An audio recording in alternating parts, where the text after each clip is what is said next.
They say when a king falls, his empire crumbles with him.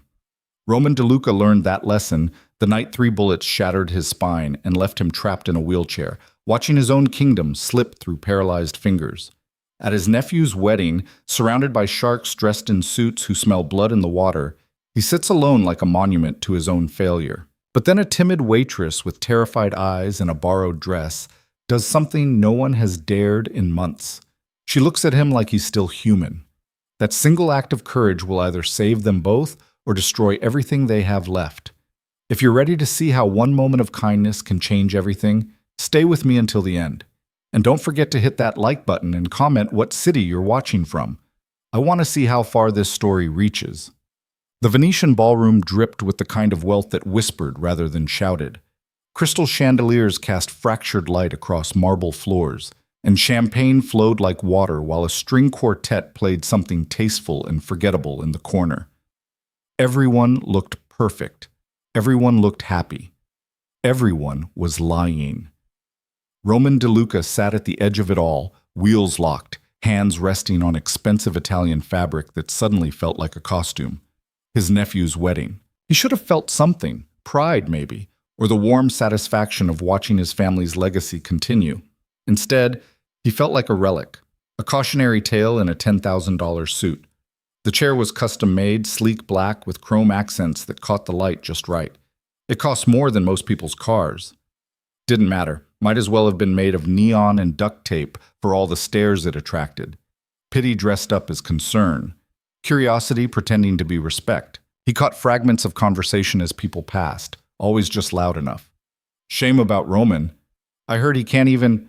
Marco's really stepping up, though. Strong leadership. Marco. His brother. The word left a bitter taste that had nothing to do with the champagne he wasn't drinking.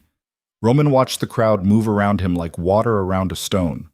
Old allies who suddenly had urgent conversations elsewhere when he rolled past. Business partners who used to seek his opinion now directed their questions to Marco, who stood near the bar holding court like he'd already inherited the throne. The worst part wasn't the stares or the whispers. It was the silence. The careful way people edited their words around him now, like he'd lost his hearing along with his legs. Like compassion meant treating him like glass instead of steel. Mr. DeLuca, a young associate, he couldn't remember the name, approached with that particular expression Roman had learned to hate, aggressive cheerfulness. Great party, huh? You must be so proud of Anthony. I am. The kid waited for more. When nothing came, he shifted his weight. Well, if you need anything, I'm fine. Right, of course, I just meant... I know what you meant. The associate retreated, probably relieved. Roman didn't blame him. He'd become the conversational equivalent of a minefield. Every interaction required careful navigation, and most people didn't have the energy. Across the room, Marco laughed, loud enough to turn heads, commanding enough to hold attention. Their father had laughed like that.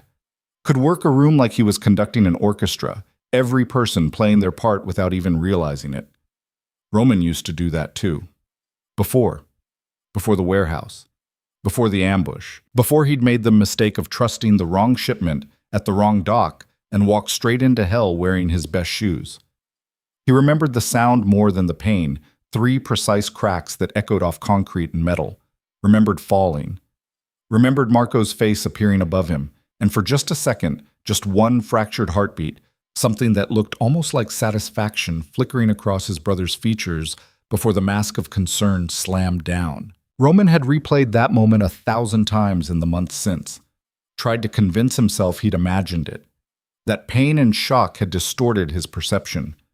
But he hadn't imagined the way Marco had stepped seamlessly into his responsibilities, hadn't imagined how quickly his brother had filled the vacuum, making decisions, shifting alliances, repositioning pieces on the board, while Roman was still learning how to transfer from bed to chair without assistance. You're being paranoid, his sister Teresa had said when he'd voiced his suspicions. Marco's helping. That's what family does. Maybe. Or maybe Marco was just smart enough to wait for Roman to destroy himself from the inside out. Grief and rage made better weapons than bullets sometimes. The music shifted to something slower, and couples began drifting toward the dance floor. Roman watched them with the detached interest of someone observing a foreign ritual. dancing. He used to be good at it, used to sweep women across floors just like this one, all charm and controlled power. Now he was furniture, expensive, pitied furniture. "Excuse me." The voice was so quiet he almost missed it. Female, young, nervous. Roman turned his head and found himself looking at a woman who didn't belong here. Not in the obvious way. Her dress was appropriate, if a little plain, and she'd clearly made an effort with her appearance. But she carried herself like someone who'd learned to take up as little space as possible. Shoulders slightly curved, eyes that didn't quite meet his, hands clasped in front of her like she was afraid they might do something embarrassing without supervision. What? He didn't mean for it to come out harsh, but subtlety had stopped being his strong suit. She flinched but didn't retreat. "Sorry, I'm in your way. I'll move."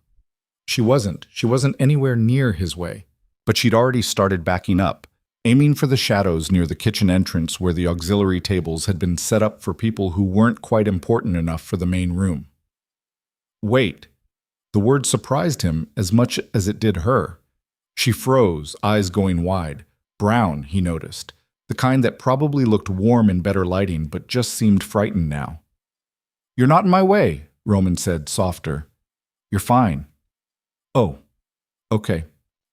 She hovered there, clearly wanting to leave, but too polite to just bolt. "Mommy!" A small body collided with her legs. A boy, maybe 4 or 5, all energy and zero awareness of social boundaries. He had his mother's eyes and hair several shades lighter, curls that looked like they'd given up on any attempt at order. "Danny, shh!" The woman, Lydia, he'd later learn, put a hand on her son's shoulder, trying to contain him without causing a scene. Inside voice, "But, Mom, look!" The kid pointed directly at Roman with the kind of unfiltered enthusiasm only children possessed. "That's the coolest wheelchair I've ever seen. Does it go fast? Can it do tricks? Does it have secret compartments?" "Danny!" Lydia's face went 3 shades of mortified. "I'm so sorry. We should go." But Roman was laughing, actually laughing. The sound felt rusty, like a door that hadn't been opened in months, but it was real. "It doesn't do tricks," he told the boy seriously, "but it does go pretty fast." Danny's eyes lit up like he'd just been given classified information. "Really? How fast?" "Danny, please." Lydia was trying to physically steer her son away now, her cheeks flushed with embarrassment. "I'm so sorry, mister. We shouldn't bother you." "DeLuca," Roman supplied, "and he's not bothering me." She finally looked at him then, really looked, and something shifted in her expression. Not pity, thank God, not pity. Something else. Something that felt uncomfortably close to recognition, like she'd seen something in him that he'd thought he'd successfully hidden. "You looked lonely," she said quietly, then immediately seemed to regret it. "I mean, not that I just thought—" "I am," Roman said, cutting through her spiral. "Lonely."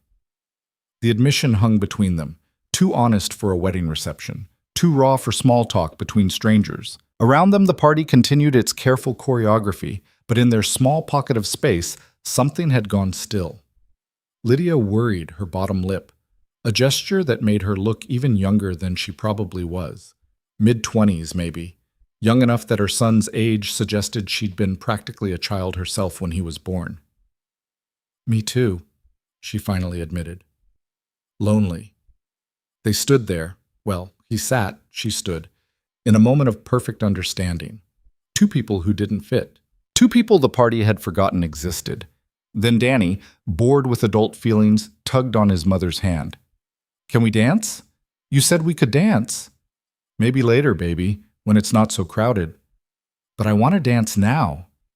Roman watched her deflate slightly, that universal parent expression of wanting to give your kid everything but knowing you can't. Not here. Not where everyone could see. Not where a single mother in a borrowed dress might be judged for taking up space that wasn't really hers to claim. "Dance with me." The words came out before Roman could think them through. Before he could remember all the reasons this was a terrible idea. Before he could recall that he hadn't been on a dance floor since bullets had rearranged his spine. Lydia stared at him. "What?" "Dance with me," Roman repeated, committed now. You wanted a dance partner. Here I am. You don't have to. I wasn't fishing for. I know. He rolled forward slightly, closing the distance between them. But your son wants to dance, and I'm sick of sitting in the corner like a piece of broken furniture. So unless you have a better offer. She didn't. They both knew it. The question was whether she had the courage to say yes. Roman saw the exact moment she made her decision, saw her spine straighten just slightly, her chin lift a fraction of an inch, saw her reach for something inside herself that had probably been buried for a long time. Okay, Lydia said. Yes, Danny cheered. Lydia looked terrified. Roman felt something that might have been anticipation if he remembered what that felt like. She moved behind him, uncertain, awkward, clearly having no idea what the protocol was for dancing with someone in a wheelchair. Her hands hovered near the handles. Just push, Roman said. I'll navigate. What if people... Let them stare. They were already staring. That was what did it. That acknowledgement that they were both already spectacles, that they had nothing left to lose that hadn't already been taken. Lydia's hands settled on the wheelchair handles, warm even through the metal. Okay, where are we going? Middle of the dance floor. That's where everyone can see. I know. He felt her hesitation, felt the way her hands trembled slightly. Then, with a breath that sounded like surrender or maybe victory, she began to push. The crowd didn't part so much as pause. Conversation stuttered. The string quartet played on, oblivious, but the dancers began to notice, began to stop, began to stare. Roman felt every eye in the room turn toward them, felt the weight of judgment, curiosity, confusion, felt the heat of attention he'd spent months trying to avoid. And he didn't care. Lydia brought him to the center of the floor, that sacred space usually reserved for the bride and groom, for people who belonged, for moments that mattered. She stopped there, hands still on the handles, frozen in the spotlight she'd probably spent her whole life avoiding. Now what? She whispered. Now we dance. I don't know how to... Neither do I. Not like this. So we'll figure it out together. The music swelled, some romantic standard that had been played at a million weddings, and Roman reached up, found her hand, pulled it forward so he could hold it properly. Other hand on my shoulder, he instructed. She moved around to his side, everything about her posture screaming discomfort. Her hand landed on his shoulder like a bird that might startle at any moment. Look at me, Roman said. Not them, me. Lydia's eyes dropped to his face. Up close, he could see the exact shade of her nervousness, could see the way her breathing had gone shallow and quick. I'm scared, she admitted. Good. So am I. He began to move then, rolling in slow circles, using his hands on the wheels to guide them in a pattern that wasn't quite a waltz, but wasn't entirely random either. Lydia moved with him, hesitant at first, then gradually finding the rhythm. Her hand tightened on his shoulder. Her fingers curled around his. Danny ran circles around them, making vrooming sounds and declaring this the best dance ever.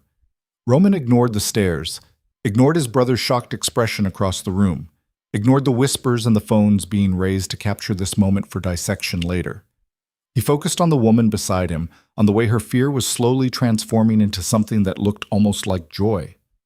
On the way she'd stopped trying to disappear and had started, just barely, to take up space. The song ended. Another began. They kept dancing. Why are you doing this? Lydia asked eventually, her voice low enough that only he could hear. Doing what? This. Dancing with me, making everyone look at us. Roman considered his answer. Could have given her something smooth, something charming. Could have pretended this was normal magnanimity from a man who had everything. Instead, he told the truth. Because you looked at me like I was still a person, he said. Not a tragedy, not a has-been, just a person. And I can't remember the last time someone did that. Her eyes went soft. You are a person, a lonely one, like me. Yeah. Roman's chest felt tight. Like you. They danced through 3 more songs. By the end, other couples had joined them, cautiously at first, then with growing confidence, like Roman and Lydia had somehow given permission for imperfection, for dancing that wasn't smooth, for moments that weren't Instagram perfect. When the music finally shifted to something upbeat and Danny demanded his mother's full attention, Lydia stepped back with visible reluctance. "Thank you," she said, "for that. Thank you for asking. I didn't ask. My son pointed at your chair and mortified me." Details. Roman found himself smiling, actually smiling, the real kind that reached his eyes. "What's your name? I should probably know that." "Lydia. Lydia Vale. Roman DeLuca." "I know who you are." She said it simply, without weight. "Everyone knows who you are. And you still ask me to dance?" "You asked me, technically." "You said yes." "I did." Lydia glanced toward the ballroom doors, toward escape. "I should probably get Danny home. It's past his bedtime." Roman didn't want her to leave, didn't want to go back to sitting alone, to being invisible in plain sight. But he had no reason to ask her to stay. No right to keep her in a world that clearly made her as uncomfortable as it made him angry. "Okay," he said. "Good night, Lydia Vale." "Good night, Roman DeLuca."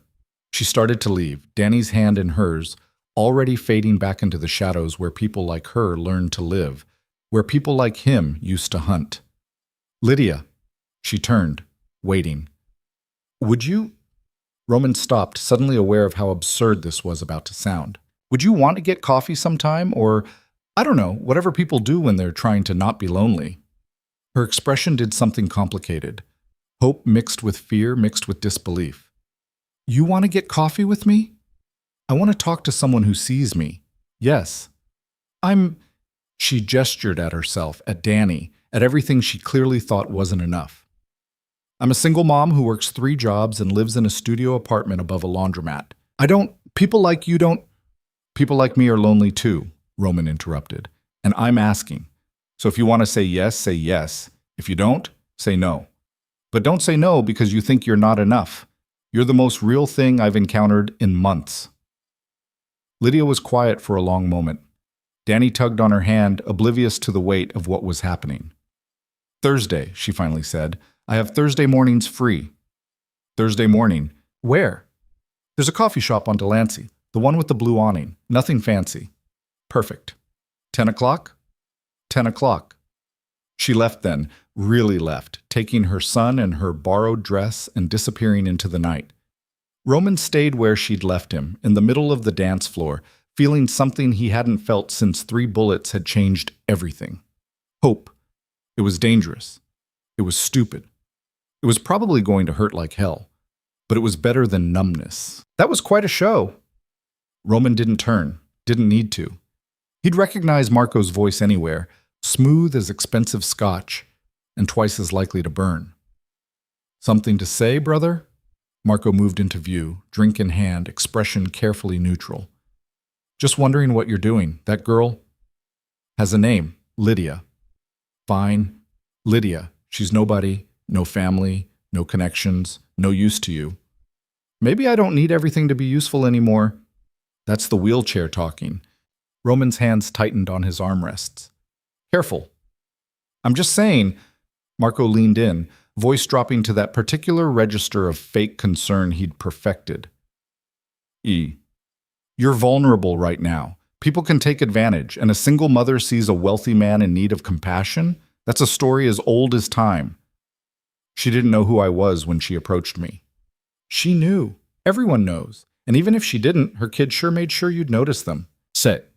The suggestion made Roman's blood heat. He's 5 years old. Exactly. Perfect prop for a woman looking for a meal ticket. "Get out of my sight. Roman, now!" Marco straightened, wounded dignity replacing concern so smoothly it had to be rehearsed. "I'm just trying to protect you. Someone has to, since you seem determined to make choices that could compromise everything Dad built. What I do with my personal life doesn't affect the business. Everything affects the business. You taught me that." He walked away then, leaving Roman alone again, but this time the loneliness felt different, poisoned by suggestion, by the seed of doubt Marco had planted with surgical precision. Was he being played? Had Lydia seen an opportunity and taken it? Had that whole moment been calculated manipulation instead of genuine connection? Roman replayed their interaction, looking for signs he'd missed, but all he could see was her fear, Her embarrassment when her son had pointed at his chair, her trembling hands when she'd agreed to dance. You couldn't fake that kind of fear. You could fake confidence, could fake attraction, could fake a lot of things. But genuine terror of being seen? That was real. Marco was wrong. Had to be wrong. Or Roman was so desperate for human connection that he'd believe anything. Thursday morning would tell him which. The party continued around him, celebrating a union of two families, two fortunes, two futures being bound together with champagne and promises. Roman sat in the middle of it all and thought about a coffee shop with a blue awning, about a woman who'd looked at him like he was human, about the possibility that maybe, just maybe, he wasn't as broken as everyone seemed to think, or maybe he was just fooling himself. Either way, he'd find out Thursday at 10 o'clock. The night wound down in the way expensive parties did, gradually, elegantly, with people making tasteful exits and air-kissing promises to connect soon. Roman stayed until the end, partly from obligation and partly because leaving required assistance he wasn't ready to ask for. Teresa found him eventually, his sister who'd inherited their mother's warmth and their father's steel spine in equal measure. That was something, she said, settling into a chair beside him, not asking permission, just being there. Marco already lectured me. Marco's an idiot. I'm not here to lecture.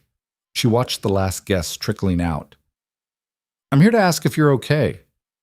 Why wouldn't I be?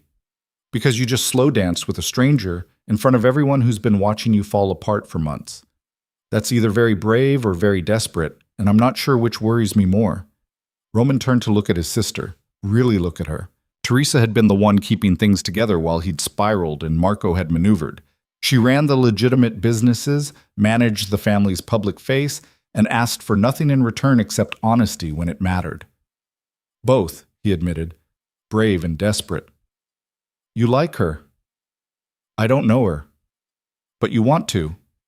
He did. That was the terrifying part. He wanted to know everything about Lydia Vale, her story, her struggles, what had made her both timid and courageous enough to approach him. He wanted to know if Thursday at 10 o'clock would feel as real as tonight had felt. I'm meeting her for coffee Thursday. Teresa smiled. Good. You need someone who's not related to you or on the payroll, someone real. Marco thinks she's using me. Marco thinks everyone's using everyone. It's exhausting. She stood, pressed a kiss to the top of his head. Trust your gut, Roman. It's kept you alive this long. His gut had also walked him into an ambush that had cost him his legs, but Roman didn't mention that. After Teresa left, the venue staff began their efficient dismantling of the celebration. Roman watched them work, these invisible people who made magic happen and disappeared before anyone thought to thank them. Like Lydia probably did. 3 jobs, she'd said. Studio apartment above a laundromat. The kind of life most of the people at this wedding would never see, would never have to think about. But she'd looked at him like he was worth seeing, like his chair didn't define him, like he was still capable of being something other than a cautionary tale. Roman rolled toward the exit, nodding to the valet, who jumped to help. The kid, probably not much older than Lydia, handled his chair with careful respect, no pity in sight. Nice party, Mr. DeLuca. Thanks.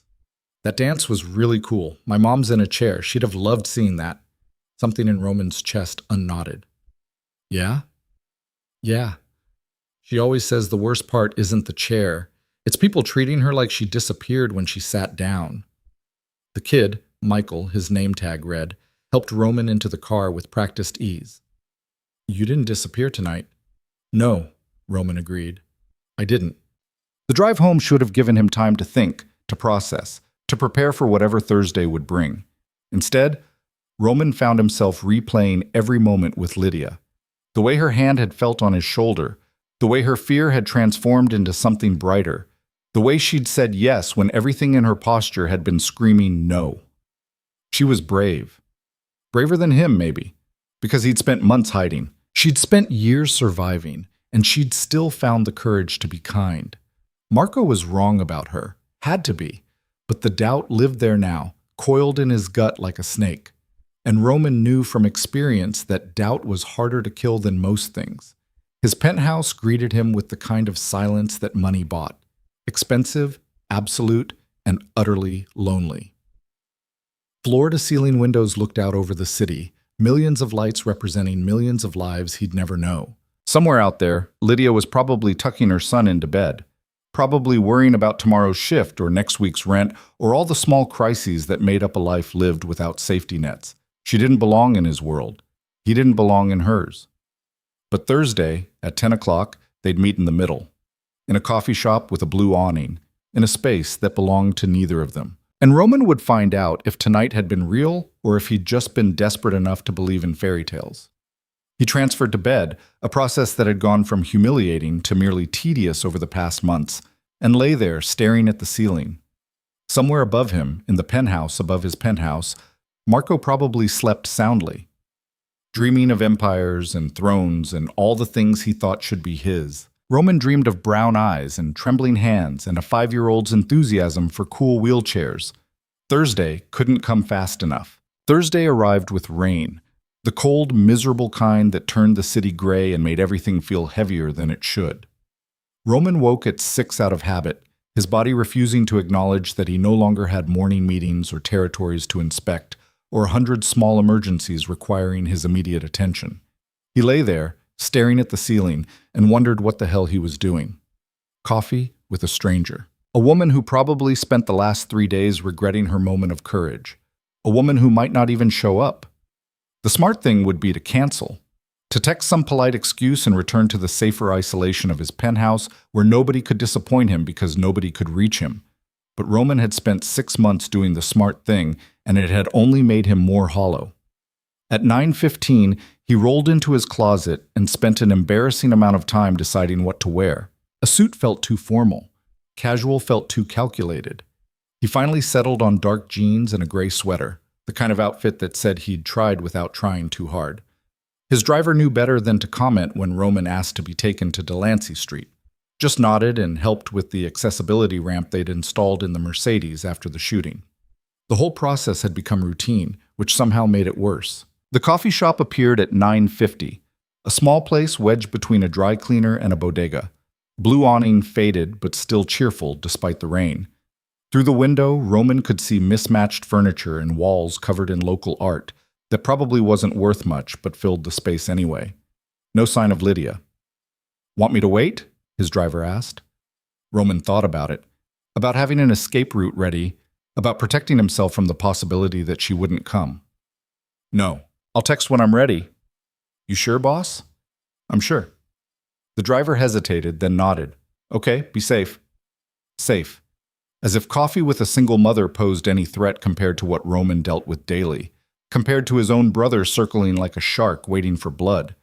But maybe that was the point. Maybe safe meant something different now, meant emotional risk instead of physical danger, meant showing up without armor and seeing what happened. Roman rolled through the door, which mercifully didn't have a step, and into warmth that smelled like espresso and cinnamon. A few customers glanced up, did the double take he'd grown used to, then returned to their laptops and conversations. He found a corner table that gave him a view of the door and waited. 10 o'clock came and went. 10:15. At 10:20, Roman pulled out his phone to text Teresa that she'd been right to worry. That desperation had made him stupid. That he should have known better than to... The door chimed. Lydia rushed in, soaked and breathless, hair plastered to her face and apology written in every line of her body. She spotted him immediately, relief flooding her features. "I'm so sorry," she said, hurrying over. "The bus was late, and then Danny's babysitter. I'm sorry. I know your time is valuable, and I..." "Breathe." She stopped, chest heaving, looking like she'd just run a marathon instead of being 20 minutes late. "You came," Roman said simply. "That's what matters." I wanted to." She squeezed water from her jacket, making a puddle on the floor. "I'm a mess." "You're here." Something in those 2 words seemed to steady her. She nodded, took a breath that looked almost painful, and slid into the chair across from him. Up close, without the wedding lighting and champagne haze, Lydia looked even younger than he'd thought. Maybe mid-20s, with the kind of tiredness that spoke to years of not quite enough sleep, or food, or time. Her clothes were clean but worn, her hands chapped from work he could only guess at. She was beautiful in the way broken things sometimes were, fragile and fierce at the same time. "What do you drink?" Roman asked. Oh, I can get… Lydia, what do you drink? She bit her lip. Hot chocolate, with extra whipped cream. Not coffee. Of course not coffee. She probably couldn't afford to develop expensive tastes. Roman flagged down the barista, a girl with pink hair and more piercings than seemed structurally sound, and ordered Lydia's hot chocolate along with a black coffee for himself. You don't have to buy… I asked you here. I'm buying. Lydia's fingers twisted together on the table, nervous energy she probably didn't realize she was broadcasting. I almost didn't come. Why? Because this doesn't make sense, you and me. I kept thinking maybe you'd made some kind of mistake, or I'd misunderstood, or I'd come to my senses and realize I shouldn't waste time on someone beneath my station. Roman kept his voice level, no accusation in it. She flushed. Something like that? Did you come because you felt obligated? No, I came because I wanted to. The admission seemed to cost her something. I haven't wanted something for myself in a really long time. The barista brought their drinks. Lydia's hot chocolate came with a mountain of whipped cream that made her smile despite her obvious discomfort. She wrapped both hands around the cup like it was precious. Tell me about your son, Roman said. Her whole face changed. Danny? That his name? Danny? Daniel, technically, but he's been Danny since the hospital.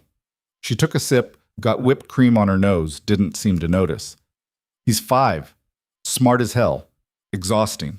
The best thing I ever did. And his father? The warmth disappeared from her expression. Not in the picture. Hasn't been since I told him I was pregnant. His loss. That's what I tell myself on good days. Lydia wiped the cream from her nose absently. On bad days, I wonder what I did wrong. How I misread someone that completely. Roman knew that feeling. You were young. 19. Stupid. Hopeful. That's not the same as stupid. She looked at him then, really looked, and Roman saw the exact moment she decided to be honest instead of careful.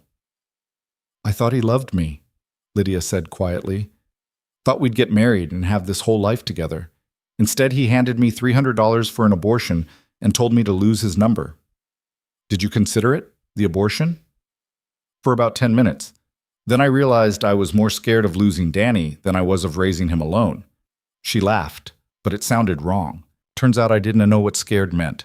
My parents kicked me out, said I'd shamed the family. His parents threatened to sue me for trying to trap their son. I spent my 3rd trimester sleeping in my car.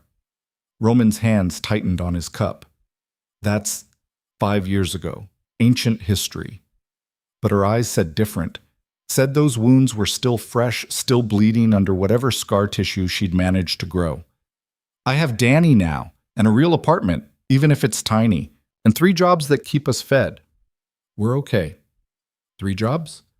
Waitress breakfast and lunch at a diner, evening shift at a grocery store, weekend cleaning for a company that does office buildings. She recited it like a resume. I'm good at working, at surviving. That's not living. It's what I've got. The matter-of-fact way she said it hit harder than tears would have. This wasn't self-pity. This was just reality for someone who'd learned not to expect better. What about school? Roman asked. Job training? Something that might cost money I don't have, time I can't spare? Lydia shook her head. I looked into it.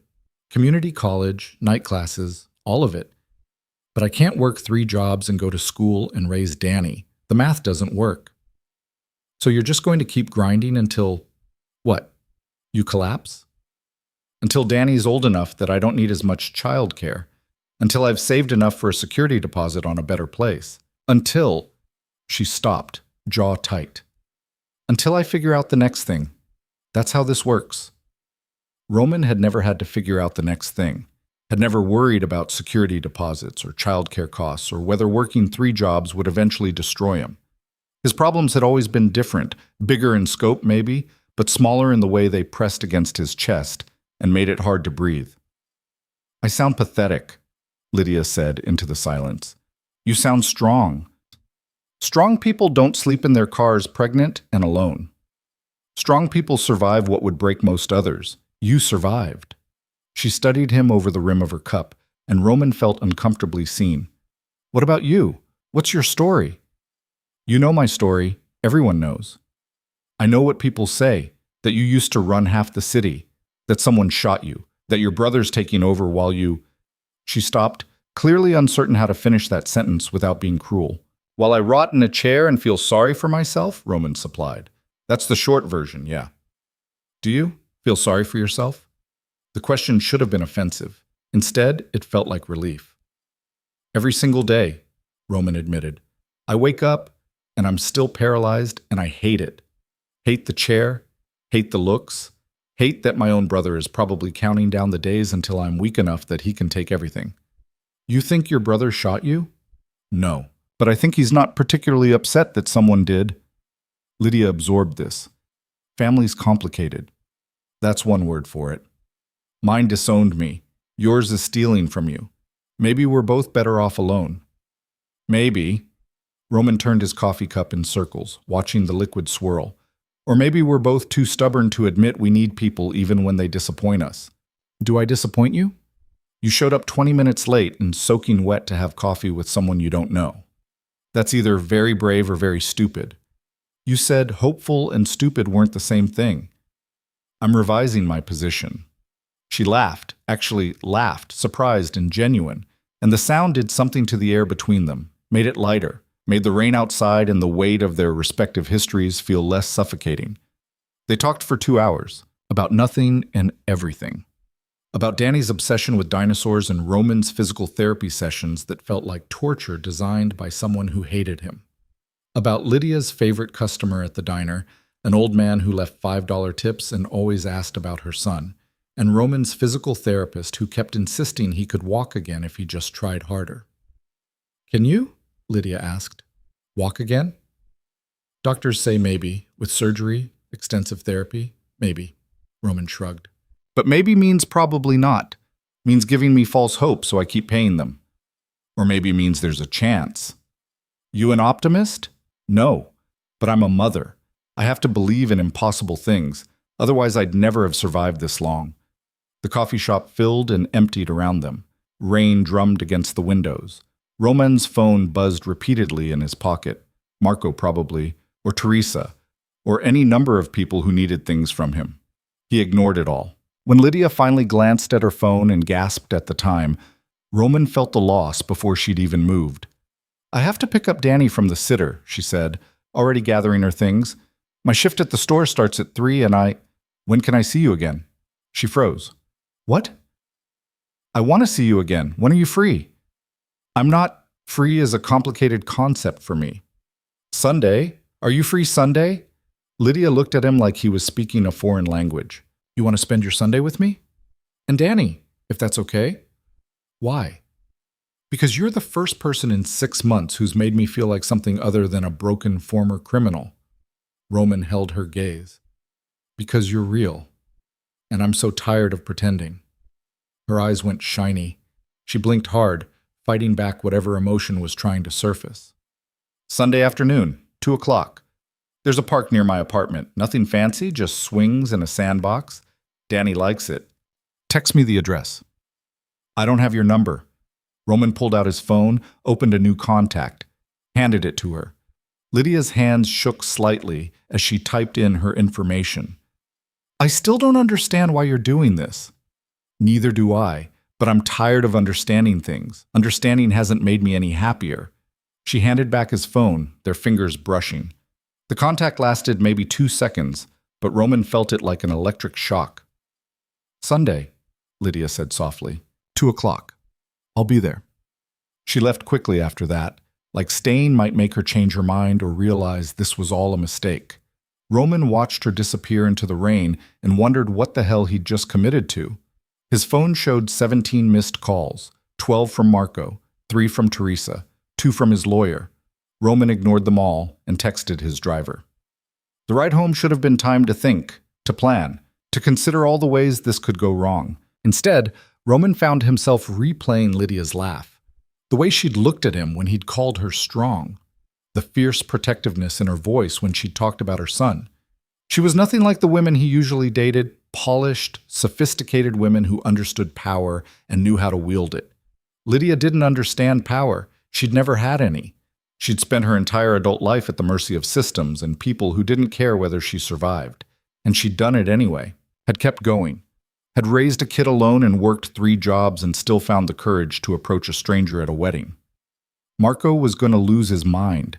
The thought made Roman smile. His brother was waiting in the penthouse when Roman arrived, somehow having acquired a key and an inflated sense of entitlement. He stood by the windows, drink in hand, perfectly positioned to radiate disapproval. "Where were you?" Marco asked without turning around. "Out." "Your phone was off." "No, I was ignoring you. There's a difference."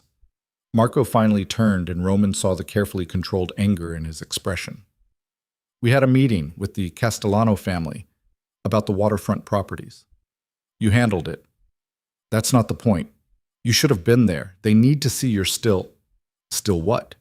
Still relevant? Still in control? Still not completely useless?" Roman rolled past his brother toward the bar, poured himself 2 fingers of scotch despite the fact that it wasn't even 3 in the afternoon. "I'm sure you represented the family beautifully." "This isn't a joke, Roman." "I'm not laughing. You're throwing away everything we've built. Everything, Dad." "Dad's dead." Roman turned to face his brother head on. "And what we built was a criminal empire that got me shot and paralyzed. So forgive me if I'm not particularly invested in preserving it." Marco's jaw tightened. "You're being selfish. I'm being honest. You're being distracted by some waitress who saw an opportunity and her name is Lydia. And if you mention her again in that tone, we're going to have a problem." "We already have a problem. You're compromised, making decisions based on loneliness instead of logic." "Decisions like what? Having coffee? Making a friend? Trying to remember what it feels like to be human? Decisions like exposing yourself, like giving ammunition to anyone who wants to exploit your weakness." Roman studied his brother, really studied him. Saw the ambition that had always been there, now less carefully hidden. Saw the calculation in every word, every gesture.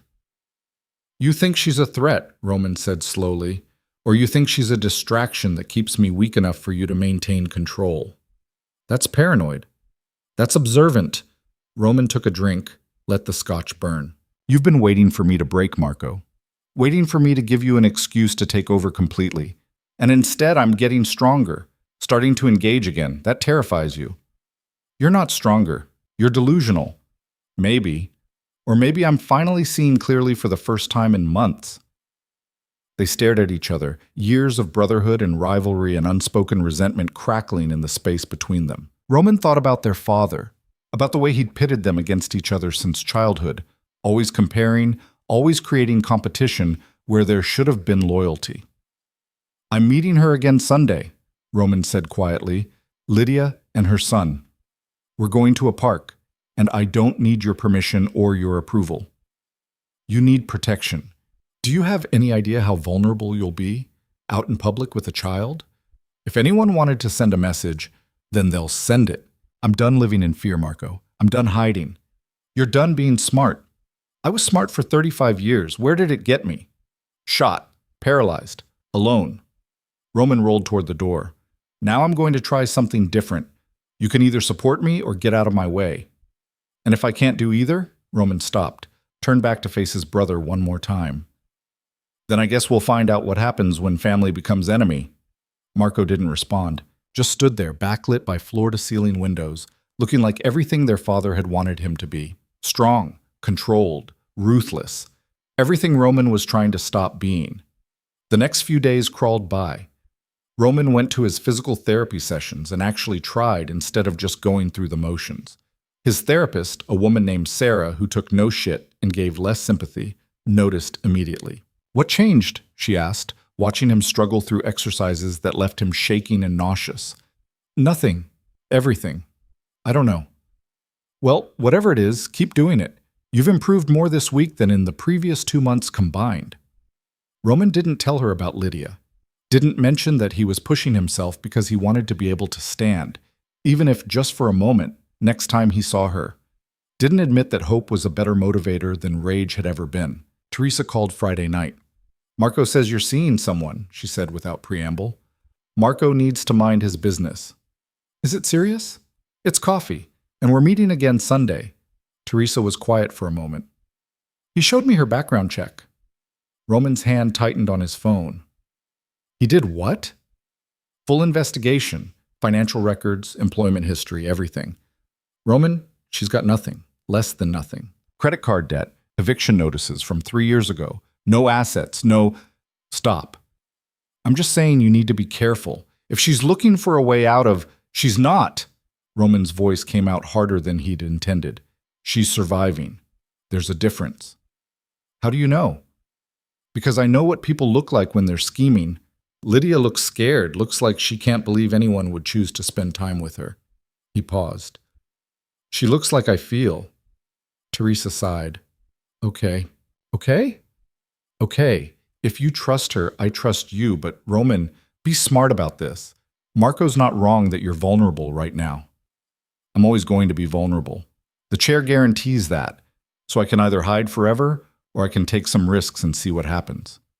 Or you could take precautions, security, background checks on anyone she associates with, normal things that would tell her I don't trust her, that I see her as a potential threat instead of... Roman stopped, unsure how to finish that sentence. Instead of what? Instead of someone who makes me feel like maybe I'm worth something beyond the empire and the fear and the power. His sister was quiet for a long moment. Okay, she finally said, but I'm having security follow you Sunday, discreetly. You won't even know they're there. Teresa, non-negotiable. You want to play normal guy falling for a girl? Fine. But you're still Roman DeLuca, and people still want you dead. So you get security or you don't go. She was right. Roman hated that she was right, but she was. Fine. Discreet. Promise. Sunday arrived cold and clear, the kind of autumn day that made the city look almost pretty despite itself. Roman dressed carefully, jeans, a dark blue sweater, nothing that screamed wealth or danger, just a man going to a park. The address Lydia had sent led to a neighborhood Roman wouldn't normally visit. Not dangerous exactly, but worn down, tired, the kind of place where people worked hard and still struggled. The park was small, wedged between apartment buildings, equipment old but maintained. Lydia was already there, pushing Danny on a swing. She hadn't seen him yet, and Roman took a moment to just watch her. She looked younger in daylight, hair pulled back in a ponytail, wearing jeans and a jacket that had seen better years. She was laughing at something her son said, her whole face bright with it. Roman's chest felt tight. Roman! Danny spotted him first, jumping off the swing mid-arc and running over with the fearlessness only children possessed. You came! Mom said you might not, but I knew you would because you promised. And promises are important. They are, Roman agreed, catching the kid's enthusiasm despite himself. What were you swinging so high for? Trying to touch the sky. Haven't made it yet. Keep trying. That's what matters.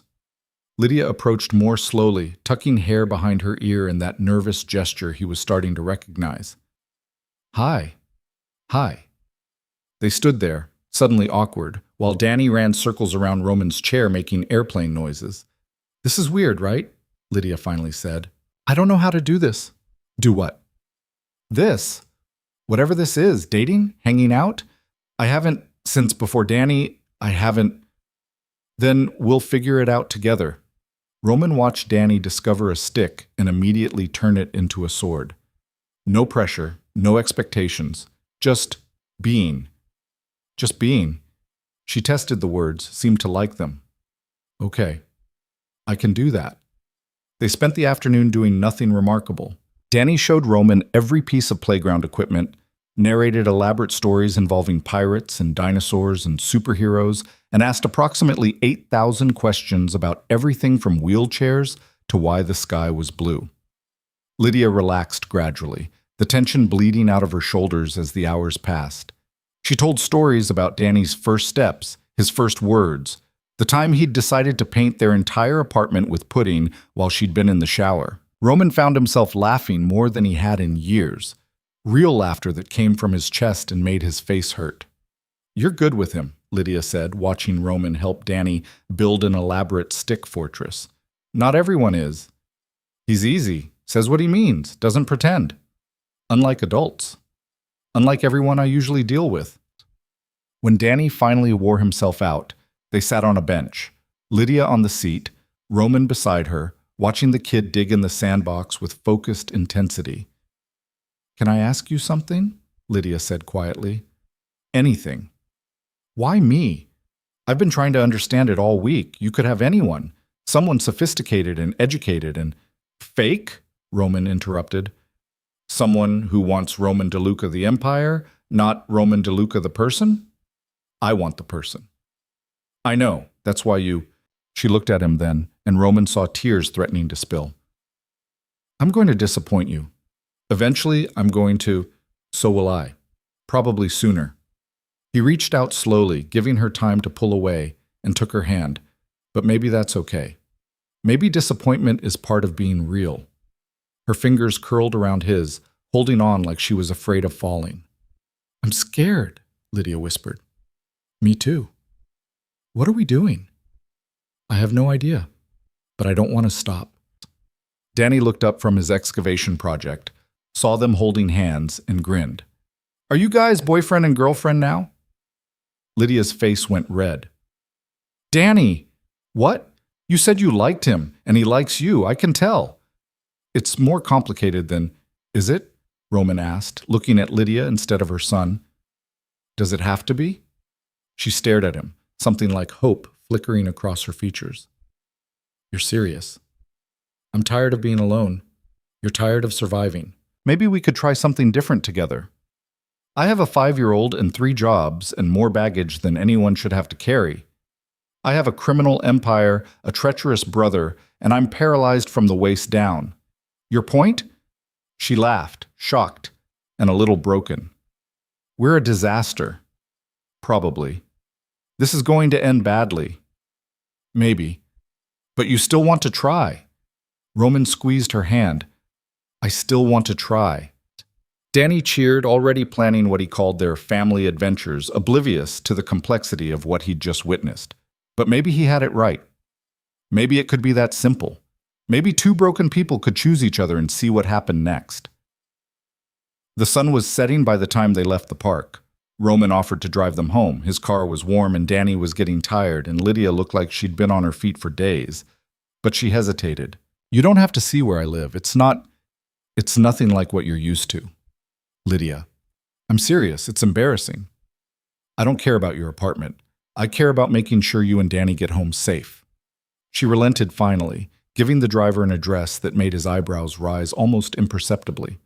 Roman shot him a look that killed any commentary. The building was exactly what he'd expected. Old brick, laundromat on the ground floor like she'd mentioned, stairs steep and narrow. Lydia's apartment was on the 3rd floor. "I can't get you up there," she said, apologetic. "I know, that's okay." Danny was asleep against his mother's shoulder, worn out from hours of play. Lydia shifted his weight, preparing to carry him up alone like she always did. "Thank you," she said quietly, "for today. For everything. Thank you for giving me a reason to leave my apartment. Same time next week? How about Wednesday? Coffee again?" She smiled. Wednesday, 10 o'clock. Roman watched her disappear into her building, Danny heavy in her arms, climbing stairs he couldn't follow. His security team materialized from shadows, 2 men he hadn't noticed but who'd been there all afternoon. "Everything secure?" Roman asked. "Yes, sir. No threats observed." "Good. I want her building watched, discreetly. Make sure she's safe." "Sir, if I may, getting involved with a civilian, especially someone with a child, I didn't ask for your opinion. I asked you to keep her safe." The man nodded. "Understood." On the drive home, Roman's phone buzzed. Marco, again. He let it go to voicemail. Whatever his brother wanted could wait. For the first time in 6 months, Roman had something to look forward to. Someone who saw him as more than a broken king or a liability or a problem to be managed. He had Lydia and her impossible son, and a chance at something that looked almost like hope. It wasn't much, but it was more than he'd had yesterday, and for now, that was enough. Wednesday morning arrived with a phone call that shattered whatever peace Roman had managed to build. 3 in the morning, his phone screaming into the darkness, Marco's name flashing on the screen. "What?" Roman answered, already knowing it was bad. Nothing good happened at 3 a.m. "We have a problem. Marco's voice was tight. The Castellano deal fell through. They're backing out. Why? Because someone told them you're distracted, compromised, that the family's leadership is uncertain. Roman sat up, ignoring the sharp pull in his back. Someone? Yeah, someone, Toik. Marco paused. They also know about your waitress. Ice flooded Roman's veins. Her name is Lydia. And how do they know? How do you think? You've been seen with her, multiple times, in public, with her kid. Marco's frustration bled through the phone. I told you this would happen, told you that showing weakness, caring about someone isn't weakness. In our world? Yes, it is. And now the Castellanos think they can push us around because they think you've gone soft. Roman's hands tightened on the phone. Set up a meeting. I'll handle it. You'll handle it? You haven't been to a business meeting in months. You think rolling in there is going to set up the meeting, Marco? That's an order, not a suggestion. Silence.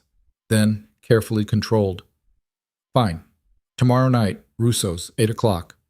I'll be there. Roman hung up before his brother could argue further. He sat in the darkness of his bedroom, city lights bleeding through the windows, and felt the weight of two worlds crushing against each other. He could protect his empire or protect Lydia. Probably not both. The thought of something happening to her, to Danny, because of him, made Roman's chest constrict in a way that had nothing to do with his injuries. She'd survived abandonment, homelessness, single motherhood. She didn't need to add mafia girlfriend to that list of struggles. But he'd already made his choice on Sunday, holding her hand in that worn-down park while her son built fortresses from sticks and imagination. He'd chosen her, chosen them. Now he had to figure out how to keep them safe. Roman didn't sleep. At 6, he called his head of security, a man named Vincent, who'd been with the family since Roman's father's time. I need more men on Lydia Vale round the clock. She doesn't see them, doesn't know they're there, but nothing happens to her or her son. Understood? Yes, sir. Should we inform her of the threat? No, she'll panic. Or worse, she'll decide I'm not worth the risk. Vincent was quiet for a moment. Sir, if I may, getting civilians involved always ends badly. Always. Maybe it's better to what? Push her away? Pretend I don't care? That ship has sailed, Vincent. She's in this now, whether I like it or not. Then we do this properly. Full protection detail, background checks on everyone in her life, security assessment of her building, which, sir, is a nightmare. No cameras, multiple access points, locks that wouldn't stop a determined teenager. Fix it, whatever it costs. She'll notice upgrades to her building. Then be subtle, but keep her safe. He ended the call and stared at his phone. Their coffee date was in 4 hours. He should cancel. Should text some excuse and create distance before this got any worse. Instead, Roman called his physical therapist. I need an emergency session now. Sarah showed up at his penthouse at 7, unimpressed by the early hour or the urgency in his voice. She took one look at him and shook her head. What happened? I need to stand. Need to walk, even if it's just a few steps with support. Roman, we've talked about this. The surgery is still... I don't care about the surgery. I care about not looking completely helpless at a business meeting tomorrow night. He met her eyes. Please. I know you can push me harder. I know there's more I could be doing. Sarah studied him for a long moment. This is about the girl. This is about me being tired of sitting down while the world happens around me. Same thing. But she pulled out her equipment anyway. Okay, we're going to hurt. A lot. And I can't promise results. I don't need promises. I need progress. The next hour was agony. Sarah pushed him through exercises that left him shaking and nauseous, forcing his body to remember patterns it had forgotten. His legs felt like dead weight, muscles atrophied from months of disuse fighting against demands they couldn't meet. Again, Sarah commanded when he wanted to stop. I can't. You can. You're stronger than you think. You're just scared of the pain. She was right. The pain was enormous. Not just physical, but emotional. Each failed attempt reminding him of everything he'd lost. But underneath the pain, something else flickered. Movement. Small, almost imperceptible, but there. Did you see that? Roman gasped. I saw it. Your right quad contracted. That's good. That's progress. Can I stand? Not today, but maybe in a few weeks if you work like this every day. Sarah began packing up her equipment. But Roman, you need to manage expectations. You might regain some function, you might not, and rushing it because you want to impress someone is going to... I'm not trying to impress her, I'm trying to protect her, and I can't do that from a chair. Sarah's expression softened. The chair doesn't make you weak. Your brain does. Your attitude does. The chair is just metal and rubber. Maybe. But metal and rubber had become Roman's prison, and he was done being trapped. At 9:30, he texted Lydia. Still on for 10? Her response came immediately. Yes, Danny made you a drawing. Fair warning, it's very dinosaur heavy. Roman smiled despite everything. Can't wait. The coffee shop felt different this time. Familiar. Almost comfortable. Lydia was already there when Roman arrived, Danny coloring furiously at their table while she nursed what looked like the same hot chocolate with excessive whipped cream. Hi, she said, and her smile did things to Roman's chest that should have been illegal. Hi yourself. Danny looked up, saw Roman, and launched into an elaborate explanation of his drawing that involved time-traveling dinosaurs and robots and a complex plot Roman couldn't quite follow, but appreciated anyway. It's for you, Danny announced, thrusting the paper at Roman with the confidence of someone who'd created a masterpiece. To put on your wall. I will, thank you. Danny, what do we say? Lydia prompted gently. You're welcome. The kid beamed, then returned to his coloring like the exchange had never happened. Roman and Lydia fell into conversation easily, easier than Roman had managed with anyone in years. She told him about a difficult customer at the diner who'd left a $20 tip after Lydia had listened to her problems for 15 minutes. He told her about his physical therapy session, editing out the desperation but keeping the small victory. That's amazing, Lydia said. You must be so proud. I contracted one muscle. It's not exactly walking. It's progress. That matters. She had this way of reframing things, of seeing hope where Roman saw failure. It should have been annoying. Instead, it made him want to try harder. They'd been talking for maybe 20 minutes when Roman's phone buzzed. He ignored it. It buzzed again. And again. You can get that, Lydia said. I don't mind. It's nothing important. But the buzzing didn't stop, and finally Roman glanced at the screen. 15 missed calls from Marco, 3 from Teresa, and a text from Vincent that made his blood go cold. Situation developing, Castellanos asking questions about the Veil woman. Recommend immediate relocation to secure location. Roman's face must have changed because Lydia leaned forward, concern replacing her smile. What's wrong? Nothing. Business thing. You're lying. You got really pale really fast. He'd never been good at lying to people who actually paid attention. It's complicated. Is it about me? Roman wanted to deny it, wanted to protect her from the truth a little longer, but she deserved honesty, even when it was ugly. Yes. Lydia sat back, something crumbling in her expression. I knew this was too good to be true. It's not. Lydia, listen to me. No, I get it. Your world and mine don't mix. I was stupid to think, stop. Roman reached across the table, caught her hand before she could pull away. This isn't about our worlds not mixing. This is about some business associates finding out you exist and trying to use that information. Fear flickered across her face. Use it how? As leverage, as a pressure point, as... He stopped, not wanting to say the word that would make this real. As a way to hurt you. Lydia finished the sentence herself, voice small. By hurting me, or Danny. I won't let that happen. How can you stop it? You don't even know these people. What they're capable of, I know exactly what they're capable of. I used to do business with them. Roman's jaw tightened, which is why I know how to handle this. Lydia pulled her hand away, wrapping both arms around herself like she was cold. Maybe we should stop. This, whatever this is, before someone gets hurt. Is that what you want? What I want doesn't matter. What's safe matters. What's right for Danny matters. And you think walking away from me is right for Danny?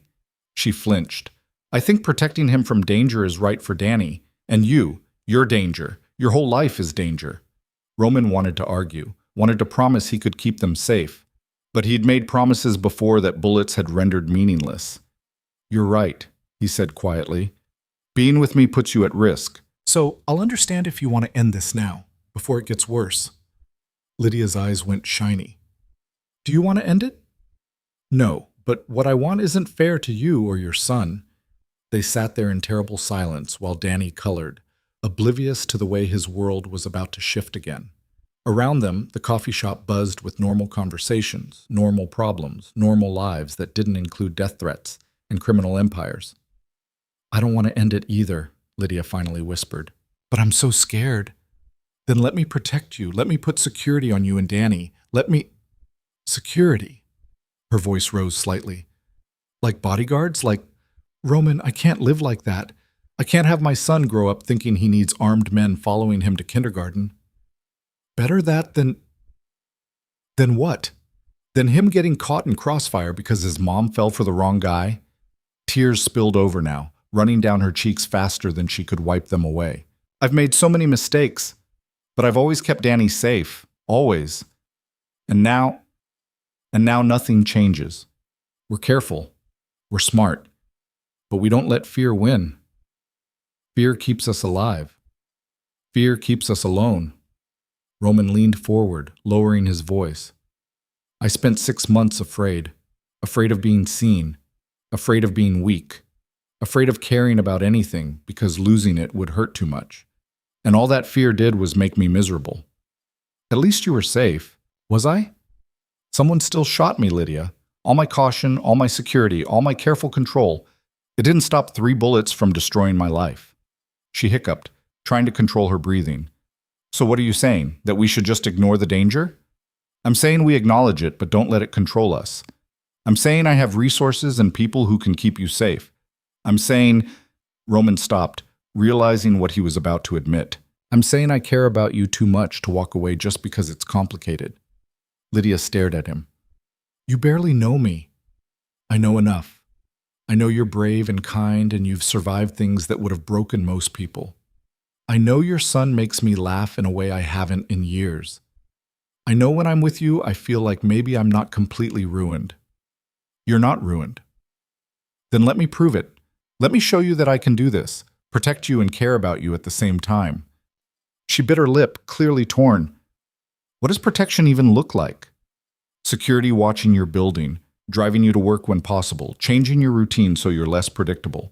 Small things that won't disrupt your life but will make you harder to target. And if that's not enough, Roman met her eyes. Then we escalate. But I promise you, Lydia, I will not let anything happen to you or Danny. I don't care what it costs. That's what I'm afraid of, the cost. She wiped her face, trying to compose herself. What if the cost is you? What if trying to protect me gets you hurt worse? Or then that's my choice to make. It's not just your choice. It affects all of us. Lydia glanced at Danny, who'd finally noticed his mother was crying and had gone very still, crayons forgotten. I need time to think. It's too much too fast. Roman wanted to push, wanted to make her understand that waiting meant more danger, not less. But he also knew that pushing someone who was already terrified would only drive her away faster. Okay, take the time you need, but in the meantime, let me at least put basic security in place, just in case. Without asking me. I'm asking now. She laughed, wet and broken. Some choice. Say yes or feel guilty if something happens. Say yes or be practical about the fact that you've been dragged into something dangerous through no fault of your own. Roman softened his voice. I'm not trying to control you, Lydia. I'm trying to keep you alive. The bluntness of it seemed to shake something loose. She nodded, defeated. Okay, basic security, but nothing that scares Danny. Nothing that scares Danny, Roman agreed, though he had no idea how to fulfill that promise. Their coffee date ended awkwardly, all the ease from earlier shattered.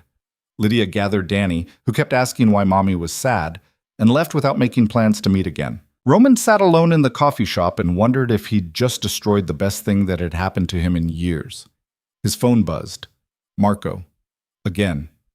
What? You done playing house? Because we have actual problems that need your attention. I'm aware. Are you? Because from where I'm sitting, you're so busy chasing tail that you've forgotten we have a business to run. Roman's temper, already frayed, snapped. Careful, Marco. You're about 2 seconds away from finding out exactly how much authority I still have. Authority means nothing if you're too distracted to use it. Set up the meeting with the Castellanos tomorrow night, 8 o'clock, and make sure they know I'll be there. You sure that's wise? Walking into a room full of people who think you're weak? I'm not walking, I'm rolling, but I'm showing up, which is more than they expected. Roman ended the call before Marco could respond. The rest of the day passed in a blur of phone calls and preparations. Vincent briefed him on security arrangements, discrete teams positioned around Lydia's building, her workplace, Danny's daycare. They'd identified 3 potential vulnerabilities and were working to address them.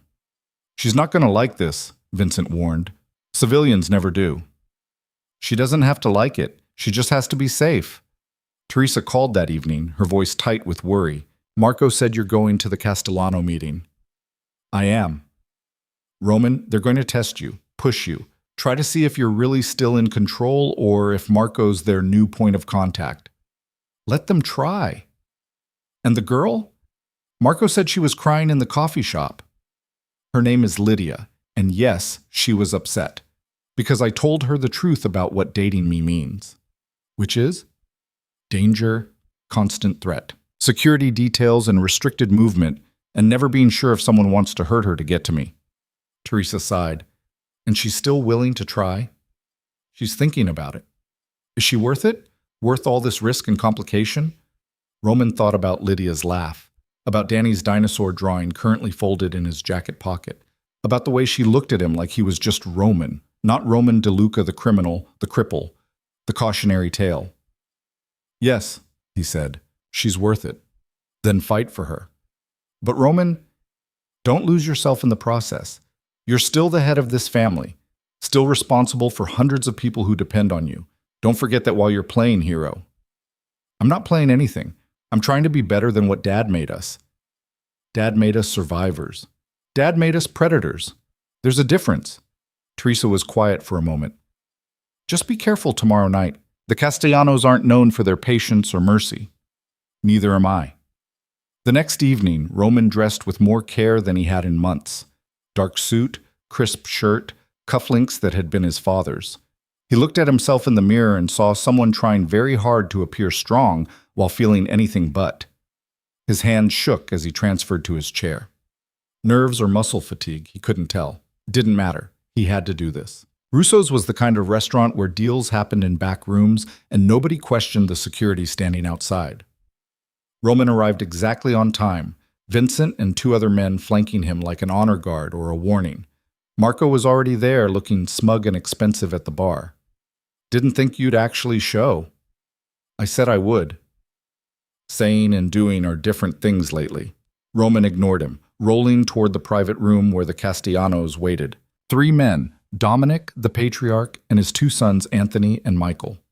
Old money, old power, and old grudges that went back generations. They all stood when Roman entered, respectful or performative, hard to tell. Roman, Dominic said, extending a hand. Good to see you. Wish I could say the same. Roman shook his hand with more force than necessary. Let's skip the pretense. You're backing out of our deal. I want to know why. Dominic's smile didn't reach his eyes. Business is business. Circumstances change. What circumstances? Leadership questions. Concerns about stability. My leadership hasn't changed. Hasn't it? Anthony leaned back in his chair, casual arrogance oozing from every pore. Word is you're distracted, making questionable personal choices, getting soft. Roman felt Marco tense beside him, but ignored his brother. Soft? Because I have a personal life? Because you have a liability, Michael corrected. A single mother with a kid who lives in a building with no security and works 3 jobs where anyone could grab her. That's not having a personal life. That's painting a target on your back. Ice flooded Roman's veins. You threatening her? Stating facts. In our business, facts matter. In our business, respect matters more. And right now, you're showing me none. Dominic raised a hand, silencing his sons. No one's threatening anyone. We're simply pointing out vulnerabilities. You understand, we need to know our partners are focused, committed, not compromised by emotional entanglements. My focus hasn't wavered. My commitment to our deal stands. What I do in my personal time is irrelevant. Is it? Anthony pulled out his phone, slid it across the table. Is this irrelevant? Roman looked at the screen and felt his world tilt. Photos. Dozens of them. Lydia leaving her building. Danny at daycare. Lydia and Roman at the coffee shop. All time stamped from the last week. You had them followed. Roman's voice came out deadly quiet. We did our homework, like any good businessmen. Anthony smiled. She's pretty. The kid's cute. Be a shame if something happened to them. Roman's hands curled into fists on the armrests of his chair. Rage, hot and consuming, flooded every nerve. But underneath the rage, calculation. These men were testing him, pushing to see if he'd break. He couldn't break. Here's what's going to happen, Roman said, each word precise. You're going to honor our original deal. Same terms, same timeline. And you're going to forget Lydia Vale and her son exist. Or what? Michael challenged. You'll roll over us. You can't even walk, Roman. What leverage do you think you have? The same leverage I've always had, the same reputation that made your father shake my hand with respect. Roman met each of their eyes in turn. I may be in a chair, but I still control half this city. I still have connections and resources and people who'll do what I ask without question. So before you mistake mobility for power, remember who you're talking to. Big words from shut up. Dominic cut off his son, studying Roman with new calculation. You're serious. I've never been more serious about anything in my life. Touch her or her son, and I'll burn your entire operation to the ground. I'll destroy everything your family has built over 3 generations, and I'll do it from this chair. The room went silent. Roman could feel Marco's shock radiating from beside him, could see Vincent's hand move incrementally closer to his weapon. Finally, Dominic laughed. There he is. I was starting to think the Roman DeLuca I knew had died in that warehouse. He got shot. He got smarter. He didn't die. Smart enough to know when he's being played? Smart enough to know when I'm being tested. Roman leaned forward slightly. So tell me, is this about the deal falling through, or was this whole thing designed to see if I still have teeth? Dominic's smile widened. Maybe both. Maybe we needed to know if you were still worth our investment, if you'd protect what's yours. And you just answered that question. Dominic extended his hand again.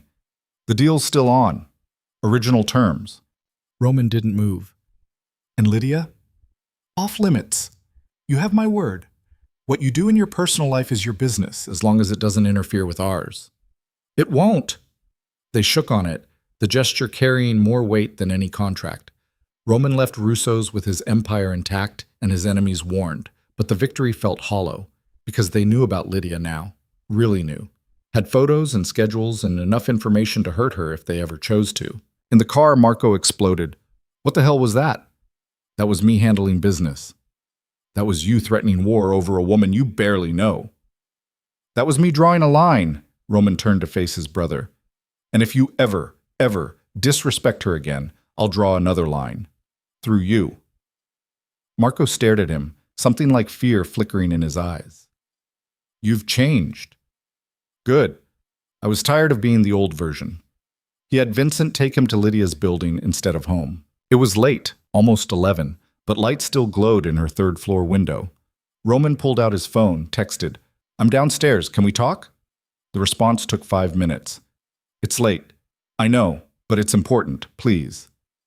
Another long pause. Then, give me 5 minutes. She came down wearing sweatpants and a hoodie, hair messy, no makeup. She looked tired and young and scared. What happened? She asked, wrapping her arms around herself against the cold. I had a meeting tonight with the people who were asking questions about you. Fear flashed across her face. And I made it very clear that you're off limits, that anyone who touches you or Danny answers to me. That's supposed to make me feel better? That you threatened people on my behalf? It's supposed to make you feel safe. Safe. She laughed, but it was bitter. Roman, I don't feel safe. I feel terrified. I feel like I've been pulled into something I don't understand and can't control. And the worst part is, her voice broke. The worst part is, I still don't want to walk away from you. Roman's chest tightened. Then don't. It's not that simple. It is. You decide if I'm worth the risk, if what we have is worth fighting for. And if I decide it's not, if I decide protecting my son is more important than whatever this is, then I'll respect that. I'll step back. I'll make sure you're still protected, but I won't push. Lydia wiped at her eyes. Why? Why would you still protect me if I walk away? Because you got pulled into this mess because of me, and because Roman stopped, surprised by what he was about to say. Because even if you leave, I'll still care what happens to you. She stared at him, and in that moment Roman saw her choice forming, saw the exact second she decided to be brave instead of safe. I'm not leaving, Lydia said quietly. I'm scared out of my mind and I don't know what I'm doing, and this is probably the stupidest decision I've ever made, but I'm not leaving. You're sure? No, but I'm doing it anyway. Roman felt something unlock in his chest. Okay, then we do this right. No more secrets. No more pretending the danger doesn't exist. We're smart, and we're careful, and we fight like hell to make this work. We fight like hell, Lydia agreed. Her smile was shaky but real. When do we start? Now, because there's a business dinner in 2 days, and I need you there with me.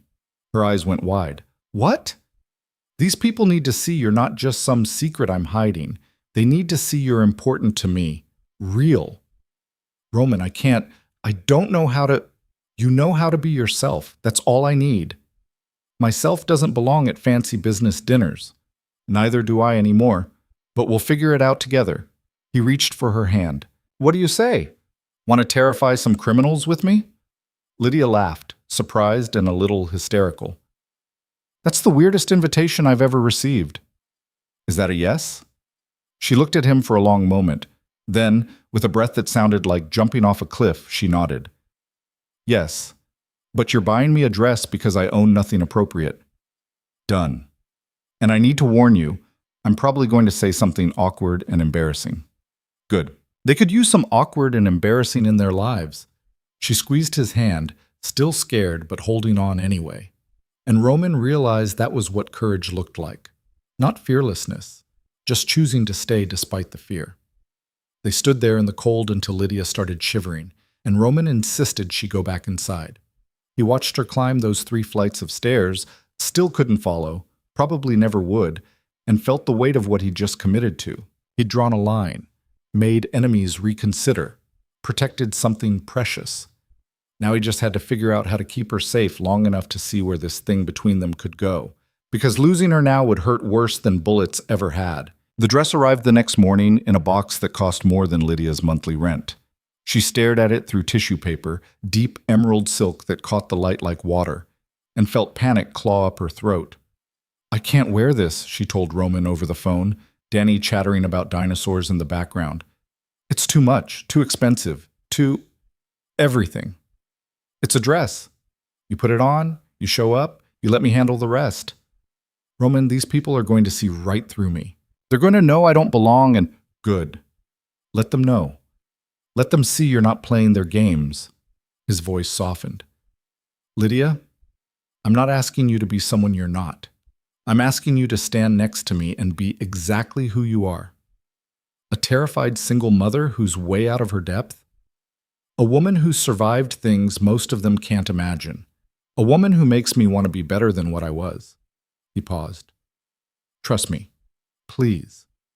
She wanted to believe this could work, but trust had cost her everything once before, and the scar tissue hadn't fully healed. Okay, she finally said, but if this goes badly, I'm blaming you. Fair enough. The dinner was at the Meridian, the kind of restaurant where reservations required 6 months' notice and connections that couldn't be bought. Teresa had arranged everything, including a babysitter for Danny that Lydia had vetted 3 times despite Vincent's assurances the woman was former Secret Service. He'll be fine, Roman said when his car picked her up that evening. Then he saw her and went very still. You look ridiculous? Lydia smoothed the dress nervously. Like I'm playing dress-up? Beautiful. You look beautiful. She flushed, unused to compliments that sounded genuine. Roman wore a dark suit that probably cost more than her car had, back when she'd had a car. Together they looked almost believable, almost like they belonged to the same world. "Who's going to be there?" Lydia asked as the car pulled into traffic. "The Castellanos, some other associates, people who need to see that I'm still in control." Roman's jaw tightened. "And Marco, your brother?" "Unfortunately. He doesn't like me. He doesn't like anything that might interfere with his plans. That's not about you." But it felt personal. Felt like every dismissive look she'd gotten from people who judged her for being young and pregnant and alone. Like every social worker who'd assumed she was incompetent. Like every parent at Danny's daycare who'd looked at her worn clothes and pitied her son. The Meridian was everything Lydia had expected. Crystal chandeliers, white tablecloths, waiters who moved like ghosts. She felt eyes on her immediately, assessing, judging, finding her wanting. "Breathe," Roman murmured. "Just breathe." Teresa met them at the entrance, elegant in black, her smile warm, but her eyes sharp. "Lydia, you look lovely. Thank you for arranging the sitter." "Danny's in good hands." Vincent personally vetted her credentials. Teresa turned to Roman. "Marco's already at the table, with opinions." "Of course he is." They entered the private dining room where 10 people sat around an obscenely large table. Conversation stopped. Every eye turned toward them. Toward Lydia specifically, with varying degrees of curiosity and calculation. Dominic Castellano rose first, extending a hand to Roman, then turning to Lydia with something that might have been respect. "Miss Vale, pleasure to meet you properly." "Mr. Castellano." Her voice came out steadier than she felt. "Please, Dominic. Anyone important to Roman is worth knowing." Marco stood last, his smile not reaching his eyes. "Brother, and the famous Lydia, finally joining us for business." "This is personal, not business," Roman said flatly. "Is there a difference anymore?" The tension could have been cut with a knife. Lydia felt herself shrinking, trying to take up less space, less attention. Then Roman's hand found hers under the table and squeezed once, gentle pressure that said, "I'm here." She squeezed back and stopped shrinking. Dinner began with the kind of small talk that sounded pleasant but carried undertones Lydia couldn't quite decode. Talk of shipping routes and real estate investments and political connections. She stayed quiet, listening, trying to map the dynamics. Anthony Castellano sat across from her, studying her with open curiosity. "So Lydia, what do you do?" "I work 3 jobs, waitressing, grocery store, cleaning offices." 3 jobs. He sounded impressed or condescending. She couldn't tell. "That's ambitious. That's survival. There's a difference." "I imagine there is." He took a sip of wine that probably cost more than her weekly groceries. "Must be quite a change being here with us." "It is." "Overwhelming?" "Honestly, yes." Lydia met his eyes. "But I've been overwhelmed before. You adapt." Something shifted in Anthony's expression. "How'd you and Roman meet?" Before Lydia could answer, Marco cut in. "At a wedding where she was working." The implication hung there, that she'd been hired help who'd gotten lucky, caught the eye of someone important. Lydia felt heat creep up her neck. "Actually," Roman said, voice dangerously quiet, "Lydia approached me because she saw someone sitting alone and thought that was wrong. She didn't know who I was. Didn't care about my last name or my money. She just saw someone who looked lonely and decided to be kind." "How refreshing," Marco drawled. "Kindness. What a novel concept." "It is for you, isn't it?" The brothers stared at each other, years of resentment crackling between them. Teresa cleared her throat, changing the subject smoothly to upcoming charity galas and business expansions. Lydia tried to follow the conversation but felt increasingly out of place. These people spoke in code, referenced things she didn't understand, operated in a world where power was currency and vulnerability was weakness. Then Michael Castellano asked her about Danny. "Your son, Daniel, right? How old?" 5. He turned 6 in March. "Must be hard, raising him alone while working 3 jobs." Everyone was watching her now, waiting to see if she'd crumble under scrutiny. "It's the hardest thing I've ever done," Lydia said honestly, "but it's also the best thing. He's everything. Every struggle, every sacrifice. It's worth it when he looks at me like I'm his whole world." "His father's not involved." This from Marco. Needling? No, his father made it very clear he didn't want to be. That must have been difficult, being abandoned like that. Roman's hand tightened on hers, warning in the gesture. But Lydia didn't need protecting from the truth. It was devastating, she said. I thought I knew him, thought we'd build a life together. Instead, he handed me cash for an abortion and told me to disappear. She looked directly at Marco. But I didn't disappear. I survived. And I built a life for my son that's small, but it's ours and it's real. Silence fell around the table. Even Marco seemed taken aback by her directness. Then Dominic started laughing. I like her. She's got spine. More than most, Teresa agreed, shooting Lydia a look that might have been approval. The dinner continued, tension easing incrementally. People asked Lydia questions, real questions, not tests, about Danny, about her work, about her life. She answered honestly, without embellishment, and something about that honesty seemed to disarm them. During dessert, while conversation splintered into smaller groups, Marco leaned across the table toward Lydia. You're either very brave or very stupid. Probably both, Lydia admitted. You know what you've gotten yourself into? The kind of life Roman lives? I'm learning. And you're okay with it? The danger? The complications? Lydia glanced at Roman, deep in conversation with Dominic about something that looked serious. I'm not okay with any of it, but I'm here anyway. Why? Because he makes me feel like I matter, like I'm worth something beyond how useful I am. She met Marco's eyes. When's the last time someone made you feel that way? Something flickered in Marco's expression. Pain, maybe, or recognition. That's not how our world works.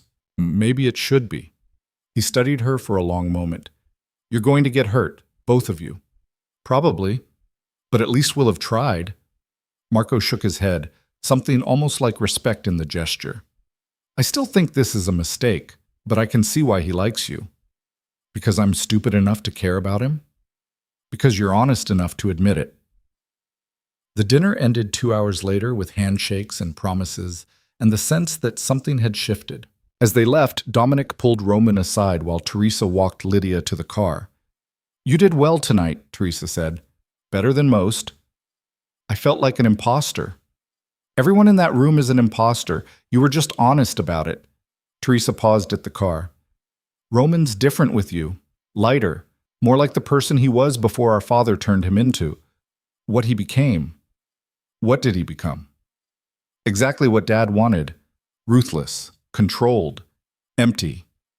Teresa's voice went soft. You're giving him permission to be something else. Don't underestimate how rare that is. Roman joined them then, tension in his shoulders easing when he saw Lydia. Ready to go? More than ready. The drive back to her apartment was quiet. Lydia watched the city blur past, processing everything that had happened, everything she'd learned. You okay? Roman asked finally. I don't know. That was a lot. Too much? Maybe, but I survived it. She looked at him. Your brother really hates me. My brother hates anything that threatens his control. You threaten his control over me. Because you care about me. Yes. The simple admission made Lydia's chest tight. This is real, isn't it? You're not just using me to prove something to them? Roman looked genuinely hurt. Is that what you think? I think I've been used before. I think powerful men don't usually notice women like me unless they want something. She twisted her hands together. I think I'm terrified this is all going to fall apart, and I'm going to get my heart broken again. I can't promise that won't happen. I can't promise this doesn't end badly. Roman reached for her hand. But I can promise I'm not using you. What I feel, it's real, messy and complicated and probably a terrible idea, but real. What do you feel? He looked at her for a long moment, something vulnerable in his expression. Like maybe I'm not completely lost. Like maybe there's a version of me that's worth saving. You were always worth saving. Was I? I've done terrible things, Lydia. Things you don't know about. Things that happened before I knew you. Things that don't change the person you're trying to become. She squeezed his hand. I'm not naive. I know you have a past. But I care about who you are now, who you're choosing to be. And who's that? Someone brave enough to change. Someone willing to fight for what matters. She smiled. Someone who makes me believe in impossible things. Roman pulled her close as the car would allow, and kissed her forehead. Thank you. For what? For seeing me. The real me. Not the chair or the empire or the reputation. Just me. They arrived at her building too soon. Roman insisted on his security walking her up, despite her protests that it was overkill. At her door, she turned back to him, still in the car, still unable to follow her up those narrow stairs. Same time next week? She asked. Every week. As many weeks as you'll give me. Lydia went inside and found Danny asleep on the couch, the babysitter reading a book nearby. Everything was normal, safe, exactly as she'd left it. But she'd changed. In the space of a few hours, she'd walked into a world that should have terrified her and come out standing. She'd faced people who could destroy her with a word and refused to shrink, because Roman had believed she could. The next morning brought a crisis Lydia hadn't anticipated. She woke to 17 missed calls from her boss at the diner and a text that made her stomach drop. Need to talk, come in early. She arrived to find Frank, her manager for 3 years, looking uncomfortable behind the counter. Lydia, thanks for coming in. What's wrong? Look, I'm just going to say it. You can't work here anymore. The world tilted. What? Why?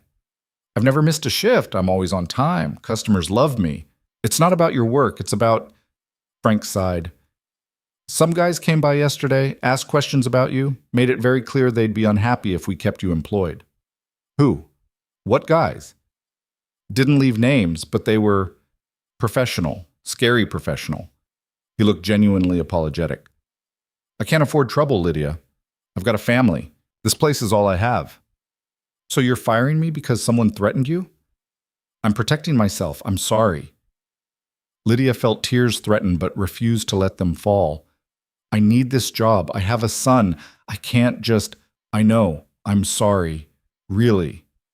Frank handed her an envelope. 2 weeks severance. It's the best I can do. She took the envelope with numb fingers and left. Stood outside the diner where she'd worked breakfast shifts for 3 years and felt her carefully constructed life crumble. This was what being with Roman meant. This was the cost. Her phone rang. Roman's name on the screen. She almost didn't answer. Hey, she said, voice flat. What's wrong? I just got fired. From the diner. Because apparently being associated with you makes me unemployable. Roman was silent for a moment. I'll fix this. How? You can't force them to hire me back. You can't... I'll fix this, he repeated. Where are you? Outside the diner. About to figure out how I'm going to pay rent next month. Stay there. I'm coming to you. Roman, you can't just... But he'd already hung up. He arrived 15 minutes later, rolling up with Vincent and an expression that would have frightened her if she wasn't already numb. Get in the car.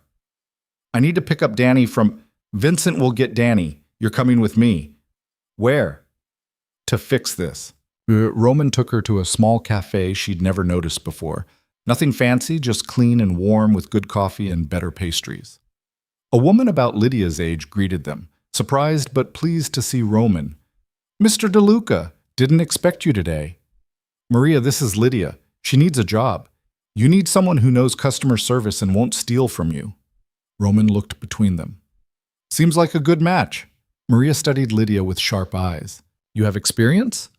3 years waitressing. I'm good with people. I show up on time. I don't cause drama. Why'd you leave your last job? Lydia glanced at Roman, uncertain how much to share. He nodded slightly, permission or encouragement, she wasn't sure. I was fired because someone didn't like that I was dating him. Lydia gestured at Roman. They threatened my boss. He folded.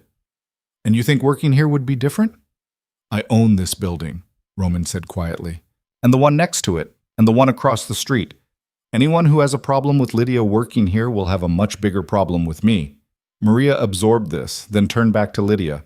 Breakfast and lunch shift, Tuesday through Saturday, 15 an hour plus tips. You start tomorrow. That's...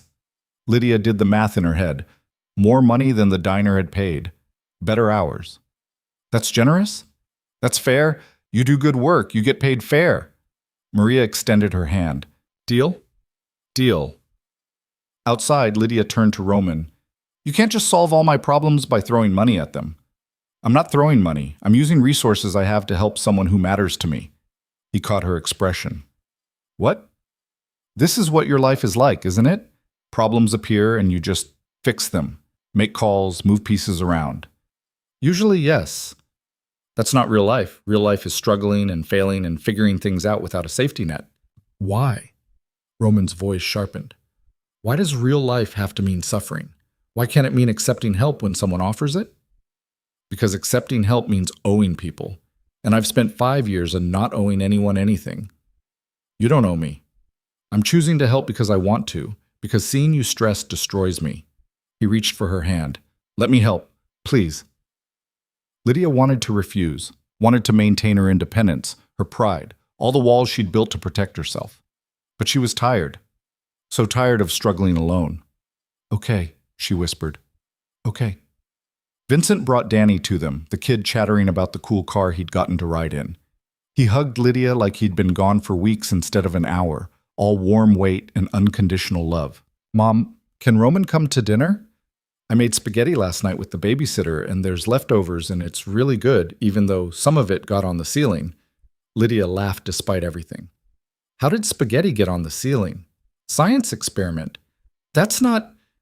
She caught Roman's expression, saw something hungry there. Not for food. For this, for normal domesticity, for dinner with a kid who got sauce on the ceiling, for being included in the small, beautiful chaos of their life. Yes. Roman can come to dinner. Yes! Danny pumped his fist, already planning what they'd do after eating. Her apartment had never felt smaller than it did with Roman's wheelchair taking up space in the narrow entryway. He looked around, taking in the secondhand furniture, the drawings taped to walls, the organized chaos of a home that was small but loved. It's not much, Lydia started. It's perfect. You're humoring me. I'm being honest. This is... He gestured vaguely. Real, lived in. My penthouse is 3,000 square feet of nothing. This is 500 square feet of everything. Danny insisted on showing Roman every toy, every drawing, every treasure he'd collected. Roman listened to all of it with attention that made Lydia's chest ache. When had anyone listened to her son like this? When had anyone cared about his dinosaur collection or his theories about time travel? Dinner was chaos. The spaghetti was overcooked and underseasoned, and Danny talked with his mouth full, and Lydia burned the garlic bread. It was the best meal Roman had eaten in months. This is nice, he said during a rare moment when Danny paused for breath. It's a disaster. It's life. Real life. He looked at her across the cluttered table. Thank you for letting me be part of it.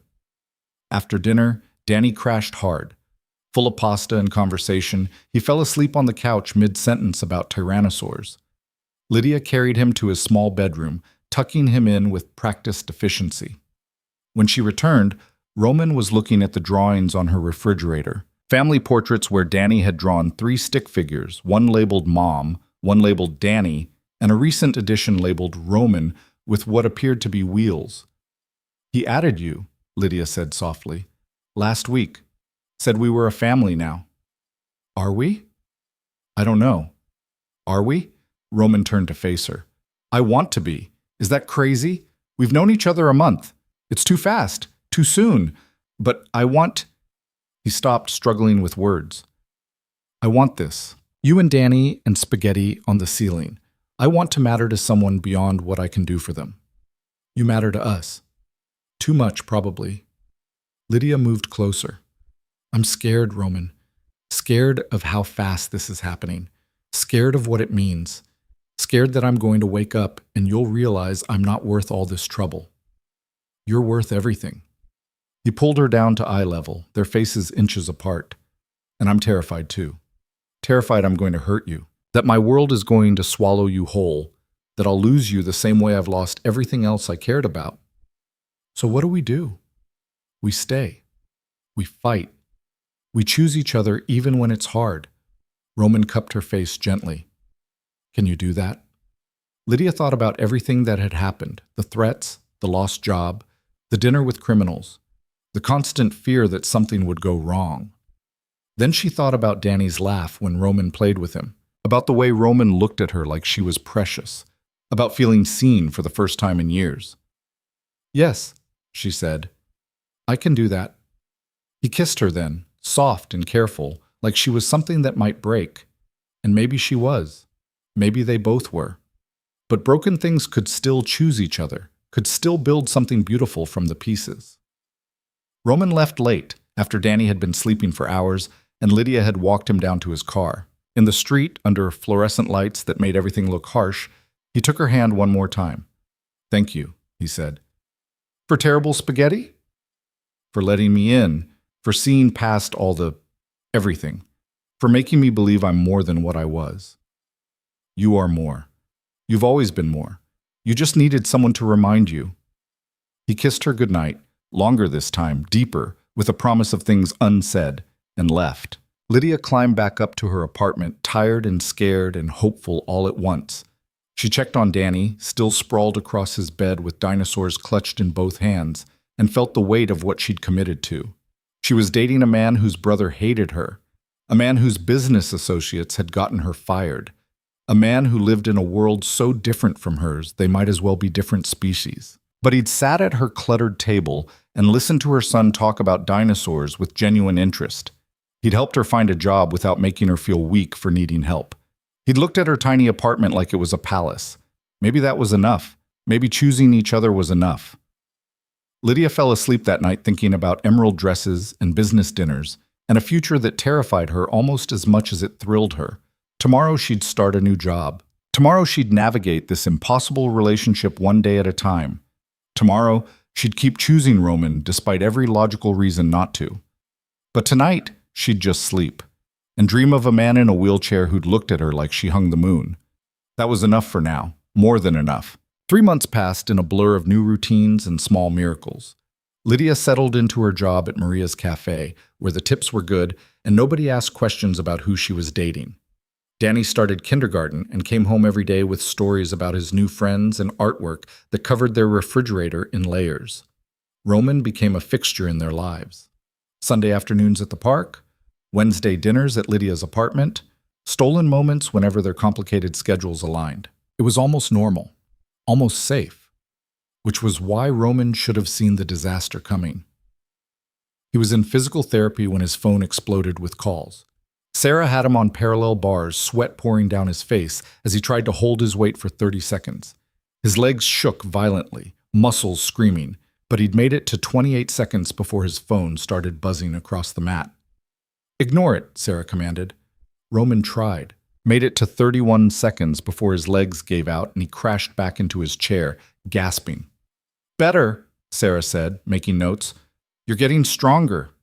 The phone kept buzzing. Roman checked it and felt ice flood his veins. Teresa, Marco, Vincent, Dominic Castellano, all within the last 3 minutes. "I need to take this." "Roman?" But he was already calling Teresa back. She answered on the first ring. "Where are you?" "Physical therapy. What's wrong?" Marco made a move, a big one. Her voice was tight with something Roman couldn't identify. "He's calling a family meeting, tonight. Says it's about leadership succession, and he has evidence you're unfit to continue." "Evidence of what?" "I don't know yet, but Roman, he's been planning this. Whatever he has, it's going to be bad." Roman's mind raced. "The meeting's at the estate?" 7 o'clock. He's invited everyone, all the families, all our associates." Teresa paused. "He's making this public. Whatever happens tonight determines who runs things going forward." "I'll be there." He hung up and immediately called Lydia. She answered on the third ring, slightly breathless. "Hey, I'm on my break, but it's quick. I need you to take Danny and leave the city, tonight." Silence. Then, carefully, "What happened?" "Marco's making his move. I don't know what he's planning, but I need you safe. Vincent will pick you up in an hour. He'll take you somewhere secure until this is over." "Roman, I'm not running. We talked about this." "That was before my brother decided to declare war. Lydia, please, for Danny. Just for a few days until I handle this." "Handle it how?" "I don't know yet, but I can't think clearly if I'm worried about you getting caught in the crossfire." He heard her exhale, heard the sound of the cafe in the background. normal life continuing while his was imploding. Okay, but Roman, be careful. Whatever Marco has planned, I know. I will. And when this is over, you come find us. You don't disappear into that world and forget. I could never forget you, either of you. Promise? Promise. He ended the call and sat there, dripping sweat, phone heavy in his hand. Sarah watched him with the expression of someone who'd seen too much. You okay? No, but I will be. Roman grabbed a towel, wiped his face. How fast can I learn to stand without support? Roman, we've talked about realistic timelines. How fast? She studied him. If you're willing to hurt, if you push past every safety limit, maybe a week, maybe 2. But the risk of permanent damage is less important than being able to stand on my own 2 feet when I face my brother tonight. Roman met her eyes. I need this, Sarah. I need to look him in the eye without looking up. Then we work. Now. Hard as you can take it. They worked for 3 more hours. Roman pushed past pain into something worse, agony that made him want to vomit, want to quit, want to accept that this was impossible. But every time he wanted to stop, he thought about Marco's smug face, about Lydia and Danny somewhere safe but temporary, about the empire his father had built that was being stolen by someone who'd never earned it. By the time Sarah called it, Roman could hold himself upright on the parallel bars for almost 2 minutes. His legs shook constantly and the pain was spectacular, but he was standing. You're going to regret this tomorrow, Sarah warned. I'll regret not trying more. At 5 o'clock, Roman went home and dressed with more care than he'd given anything in months. Dark suit, his father's watch, cufflinks that had been a gift when he'd made his first major deal. Armor disguised his clothing. Teresa arrived at 6, looking worried and beautiful and ready for battle in her own way. You sure about this? She asked. No, but I'm doing it anyway. Marco has something. I don't know what, but he's too confident, too sure this is going to work. Then we'll find out what it is and deal with it. And if we can't, if whatever he has is, then I lose everything. Roman looked at his sister. But at least I'll lose it fighting instead of hiding. They arrived at the family estate just before 7. The house where Roman had grown up, massive and cold and filled with memories of a father who'd pitted his sons against each other for sport. Cars lined the circular drive. Everyone had come to watch the execution. Vincent met them at the entrance. Security's tight. Marco brought his own people. This could get ugly. It's already ugly. We're just making it official. The great room was packed. Roman recognized faces from every major family in the city. The Castellanos, the Russos, the Kowalskis. Associates and rivals, and people who'd been waiting for this moment since the shooting. All here to witness who would rise and who would fall. Marco stood at the head of the room, expensive suit and practiced smile, looking like everything their father had wanted him to be. He saw Roman enter and his smile widened. Brother, glad you could make it. Wouldn't miss it. Roman rolled to the front, positioning himself where everyone could see. Let's get this over with. Always so impatient, Marco gestured to the assembled crowd. Everyone here knows why we've gathered. Our family needs strong leadership, decisive leadership, leadership that isn't compromised by external factors. Say what you mean, Marco. Stop dancing. Fine. You're not fit to lead anymore. You're distracted, emotional, making decisions based on personal feelings instead of business sense. Marco pulled out a tablet, started swiping. 3 months ago, you threatened war with the Castellanos over a woman. You've been seen multiple times in public with a civilian and her child creating vulnerabilities. You've missed meetings, delegated responsibilities, and generally behaved like someone who's given up. I attended the Castellano dinner, made that deal happen. After I set it up, after I did the groundwork while you were playing house with your waitress. Marco's voice hardened. You're a liability, Roman, and everyone here knows it. Murmurs rippled through the crowd. Roman saw calculation in people's eyes, measuring, weighing, deciding where to place their bets. That's your evidence? That I have a personal life? That's part of it. The other part is this. Marco pulled up something on the tablet, turned it to face the room. Financial records showing you've been moving money, large amounts, into accounts that have nothing to do with family business. Roman's stomach dropped. He'd been careful, Had Teresa help him set up legitimate accounts for... You've been setting up a trust fund, Marco continued, for Daniel Vale, the son of your girlfriend. $500,000 ready to be accessed when he turns 18. Marco looked around the room. Tell me that's not compromised. Tell me that's sound business judgment. The room erupted. People talking over each other, shock and condemnation mixing into a wave that crashed over Roman like a physical force. Teresa shot to her feet. That's not illegal. Roman can do what he wants with his own money. His own money? Everything he has comes from the family. From businesses we've all built together.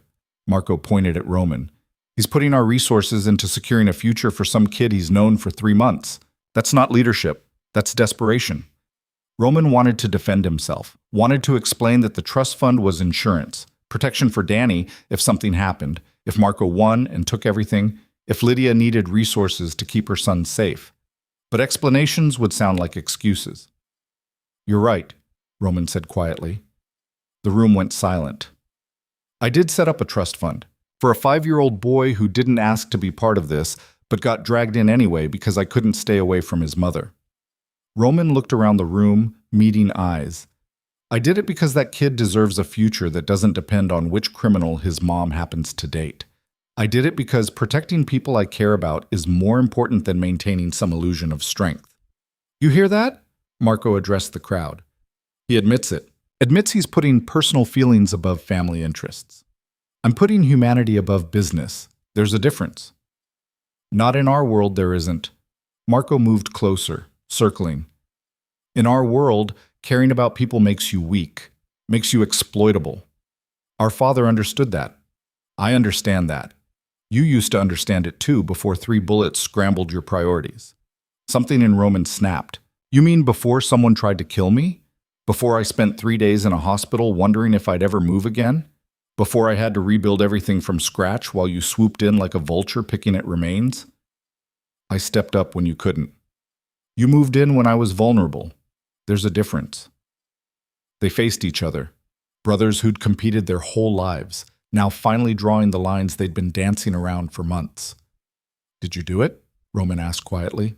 Did you set up the shooting? The room went deathly silent. Marco's face showed perfect shock. You think I think you benefited more than anyone. I think you've been positioning yourself to take over since the day I got shot. I think... Roman stopped, seeing something flicker in Marco's eyes. Recognition. Guilt. You knew. Even if you didn't pull the trigger, you knew it was coming. You're paranoid. Am I? Roman turned to the crowd. My own brother waited for me to be shot before making his move. Waited for me to be weak. And now he's using the fact that I care about people, that I've tried to be better than what our father made us, as evidence I'm unfit to lead. Because you are unfit, Marco said coldly. You're soft, compromised, everything our father warned us not to become. Our father died alone and hated. That's what his strength got him. Our father built an empire.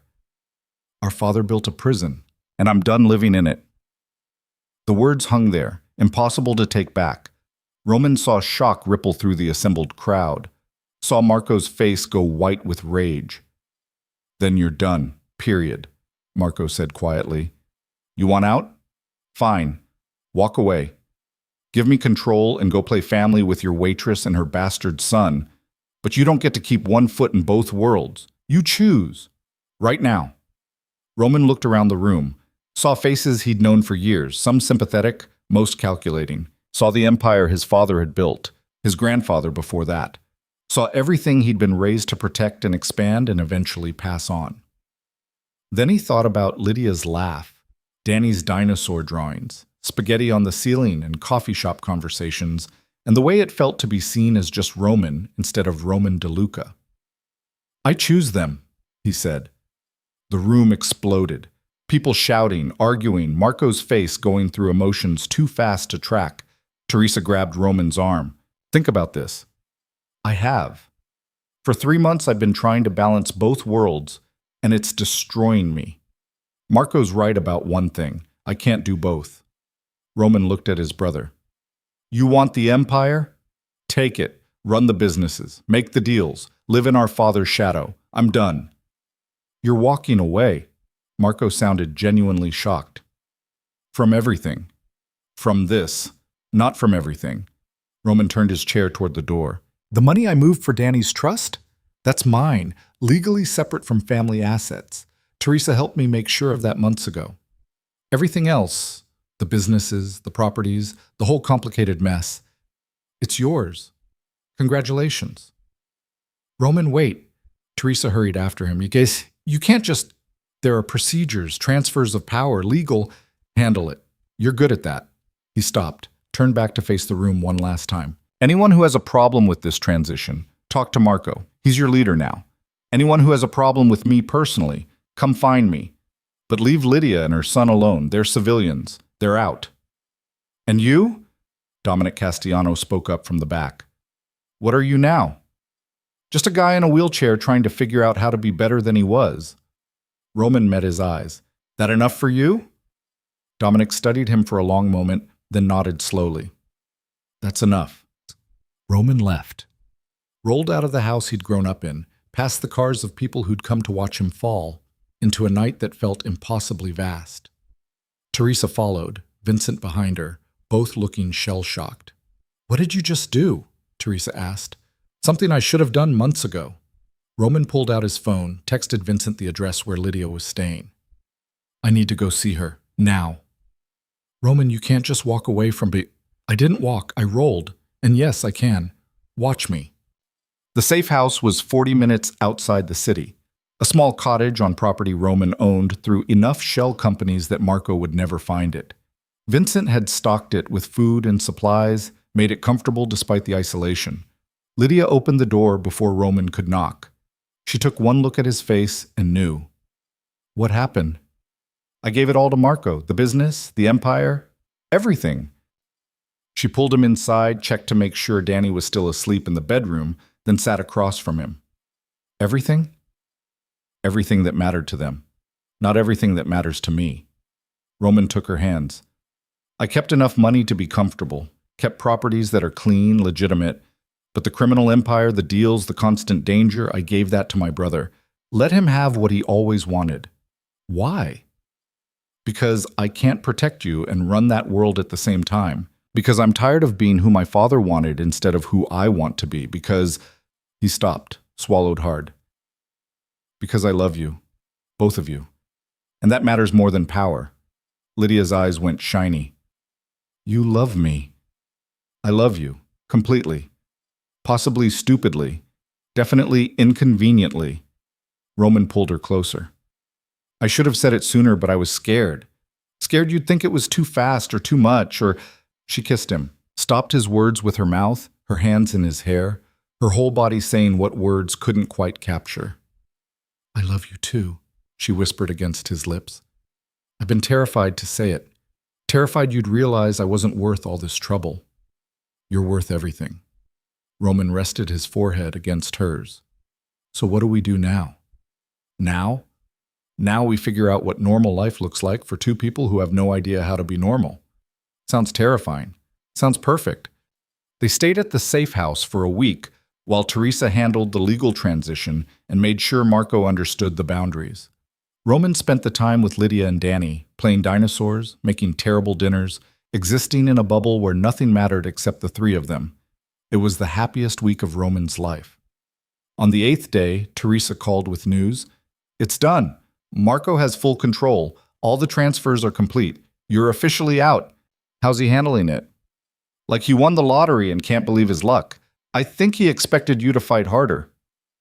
I'm done fighting for things I don't want anymore. Roman, Teresa's voice went soft. Are you sure about this? Once it's done, it's done. You can't take it back. I'm sure. More sure than I've been about anything in years. He looked over at where Lydia was reading to Danny on the couch, both of them absorbed in a story about dragons. I have everything I need right here. Okay, then I'm happy for you. She paused. Dad would have hated this. I know. That's how I know it's right. They moved back to the city slowly, carefully. Roman kept security on them. Old habits died hard, but it was different now. Lighter. No longer the weight of an empire, just the reasonable precautions of someone who'd made enemies. Lydia kept working at the cafe. Danny started calling Roman Roman instead of Mr. DeLuca, which felt like progress. They found a rhythm that worked. Messy and imperfect, but theirs. 2 months after Roman had walked away from everything, Sarah called him with news. "You ready for this?" "For what?" "I think you can walk. Not far, not without support, but enough to stand at your own wedding without the chair." Roman's heart stopped. "My what?" "Teresa mentioned you were planning to propose, figured you'd want to be able to stand for it." He'd been planning to propose. Had the ring, simple, elegant, nothing that screamed wealth, hidden in his apartment for weeks. Had been waiting for the right moment. Maybe there was no right moment. Maybe you just chose a moment and made it right. That evening, Roman took Lydia and Danny back to the park where they'd first spent a Sunday together. The same worn equipment, the same tired grass, the same sense of being somewhere that belonged to them. "Why are we here?" Danny asked, already running toward the swings. "I wanted to show your mom something." "Is it a surprise?" "The best kind." Roman had Vincent and Sarah waiting nearby, just in case. Had practiced for hours learning to stand with just a crutch for support. Had pushed his body past every limit to make this work. When the sun started setting, golden light making everything soft and forgiving, Roman called Lydia over. She came, Danny trailing behind, both looking curious and slightly confused. "I need you to stand in front of me," Roman said. "Okay?" Lydia positioned herself a few feet away. "What's going on?" Roman locked his wheelchair, gripped the crutch Vincent had placed within reach, and, with Sarah's whispered encouragement in his earpiece, began to stand. It took forever. His legs shook violently, muscles screaming, every nerve firing pain signals. But inch by inch, he rose. Stood, stayed standing. Lydia's hand flew to her mouth. "Roman, I'm not done." He was breathing hard, sweat already beading on his forehead, but he stayed up. "I've spent 3 months learning to stand so I could do this properly." "Do what?" He pulled the ring from his pocket, nearly dropped it, caught it, held it up with a hand that trembled from effort. "Marry me. You and Danny both. Be my family, not because I need saving or you need security, but because we choose each other, every day, even when it's hard." Tears streamed down Lydia's face. "You're standing." "I'm standing. For you. For us." Roman's voice cracked. "I can't promise I'll always be able to do this. Can't promise I'll ever walk normally again, but I can promise I'll keep trying, keep choosing you, keep being better than I was." "Say yes, Mom!" Danny bounced excitedly. "Say yes so we can be a real family." "We're already a real family," Lydia whispered. But she was nodding, crying, closing the distance between them. "Yes, yes, I'll marry you, we'll marry you." She had to hold him up while he got the ring on her finger. Had to support his weight when his legs finally gave out, and he crashed back into the chair, gasping and triumphant. But the ring was on. The promise was made. They got married 3 months later in a small church that didn't care about criminal empires or wheelchairs or anything except the fact that 2 people loved each other. Teresa served as maid of honor. Vincent walked Lydia down the aisle. Danny was ring bearer and took the job so seriously he practiced for weeks. Marco didn't come. Sent a card, stiff and formal, but stayed away. Roman was grateful. Some wounds healed better with distance. The ceremony was simple. Traditional vows that meant everything because they were choosing them. When the minister said, "You may kiss the bride," Roman did something he'd been planning for months. With Sarah's help, with braces hidden under his suit pants, with every ounce of strength he'd rebuilt over countless hours of therapy, Roman stood, used his crutch for support, but stood on his own 2 feet, and kissed Lydia while the small crowd erupted in tears and applause. "Show off," Lydia whispered against his mouth. "Had to make it memorable." "Trust me, it's memorable." They held the reception at Maria's Cafe, the place where Lydia worked, where Roman had first fixed one of her problems, where normal life happened. It was perfect, small and warm and filled with people who actually cared about them instead of what they represented. During the toast, Danny stood on a chair and announced to everyone that Roman was the best stepdad in the world because he always listened to dinosaur facts and never told him to be quiet. Lydia cried. Roman cried. Half the room cried. Teresa pulled Roman aside during dessert. "You did it. You actually walked away and built something real. We did it. You helped make this possible.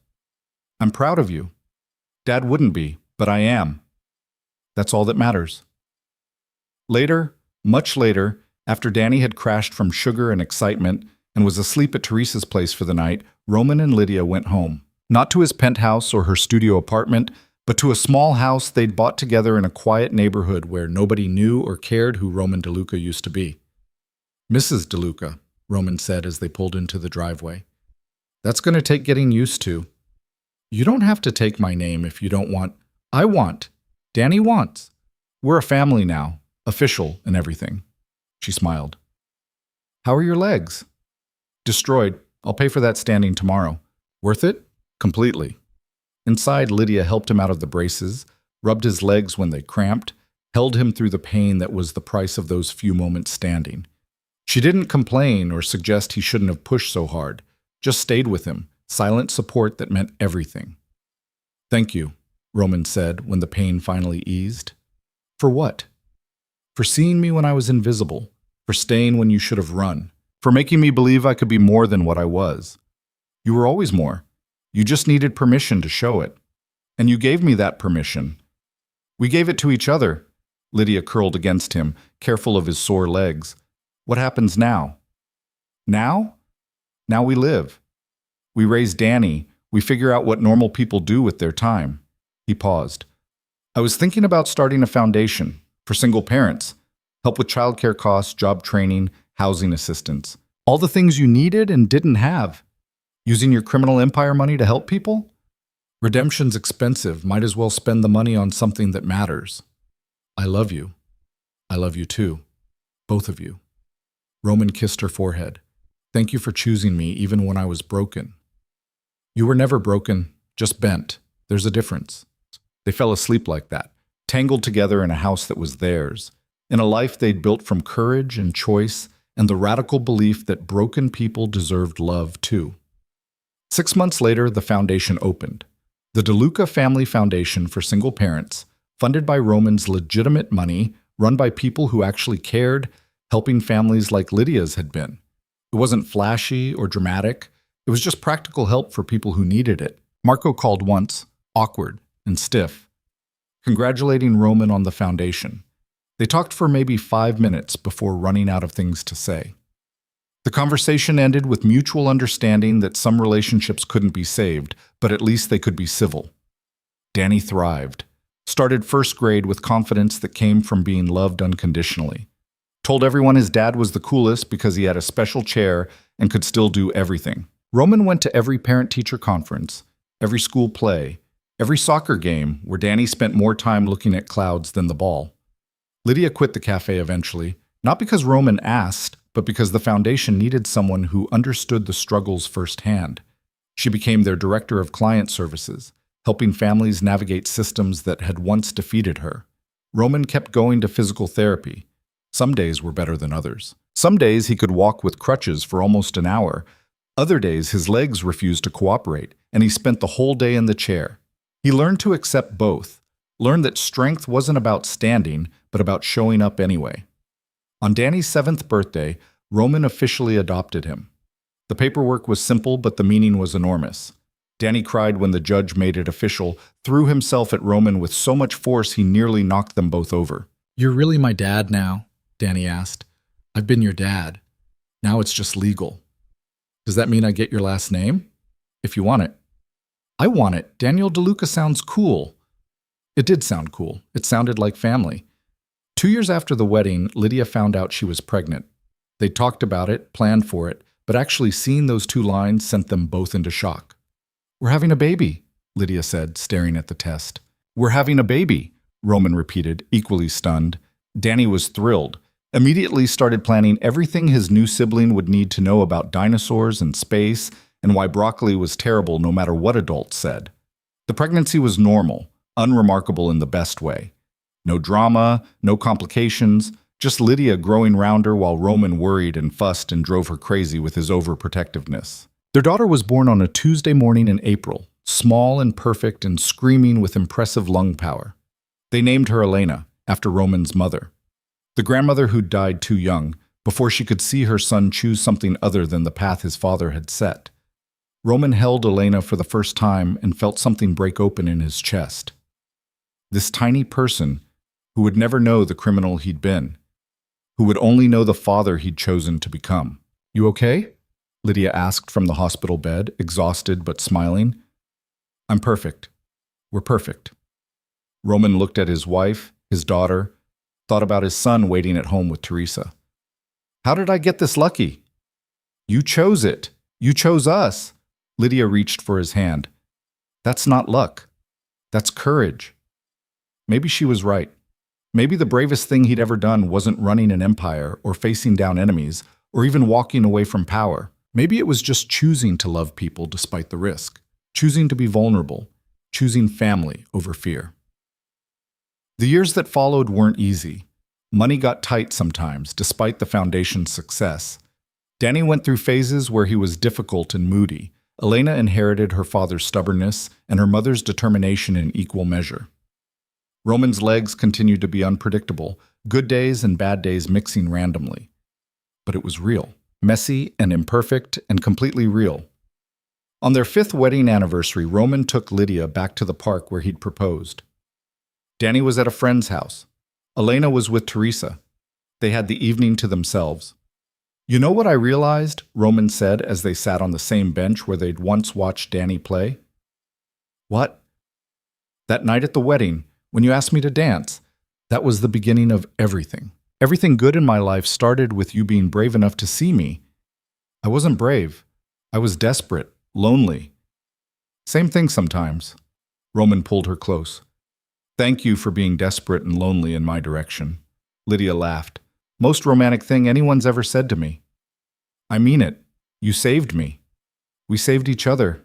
She kissed him softly. "And we're still saving each other, every day." That was the truth of it. Not some dramatic rescue or grand gesture, but the daily choice to stay, to see each other's flaws and struggles and choose love anyway, to build something real from the wreckage of who they'd been. Roman had been a king who'd lost his empire. Lydia had been invisible to everyone except her son. Together, they'd become something neither could have managed alone. A family built on choice instead of obligation, on love instead of convenience, on the radical belief that broken people deserved second chances. The sun set over the worn playground equipment. Somewhere in the city, Marco ran an empire that would eventually consume him the way it had consumed their father. Somewhere else, people the foundation helped were building better lives. But here, in this small pocket of ordinary life, Roman and Lydia just existed. Just chose each other one more time. Just kept building their impossible, imperfect, absolutely perfect life. "Ready to go home?" Lydia asked eventually. "Always." Roman took her hand. "As long as home is wherever you are." They left the park together, rolling and walking side by side the way they'd learned to move through the world. Not perfect, not graceful, but together. And that was enough. More than enough. It was everything.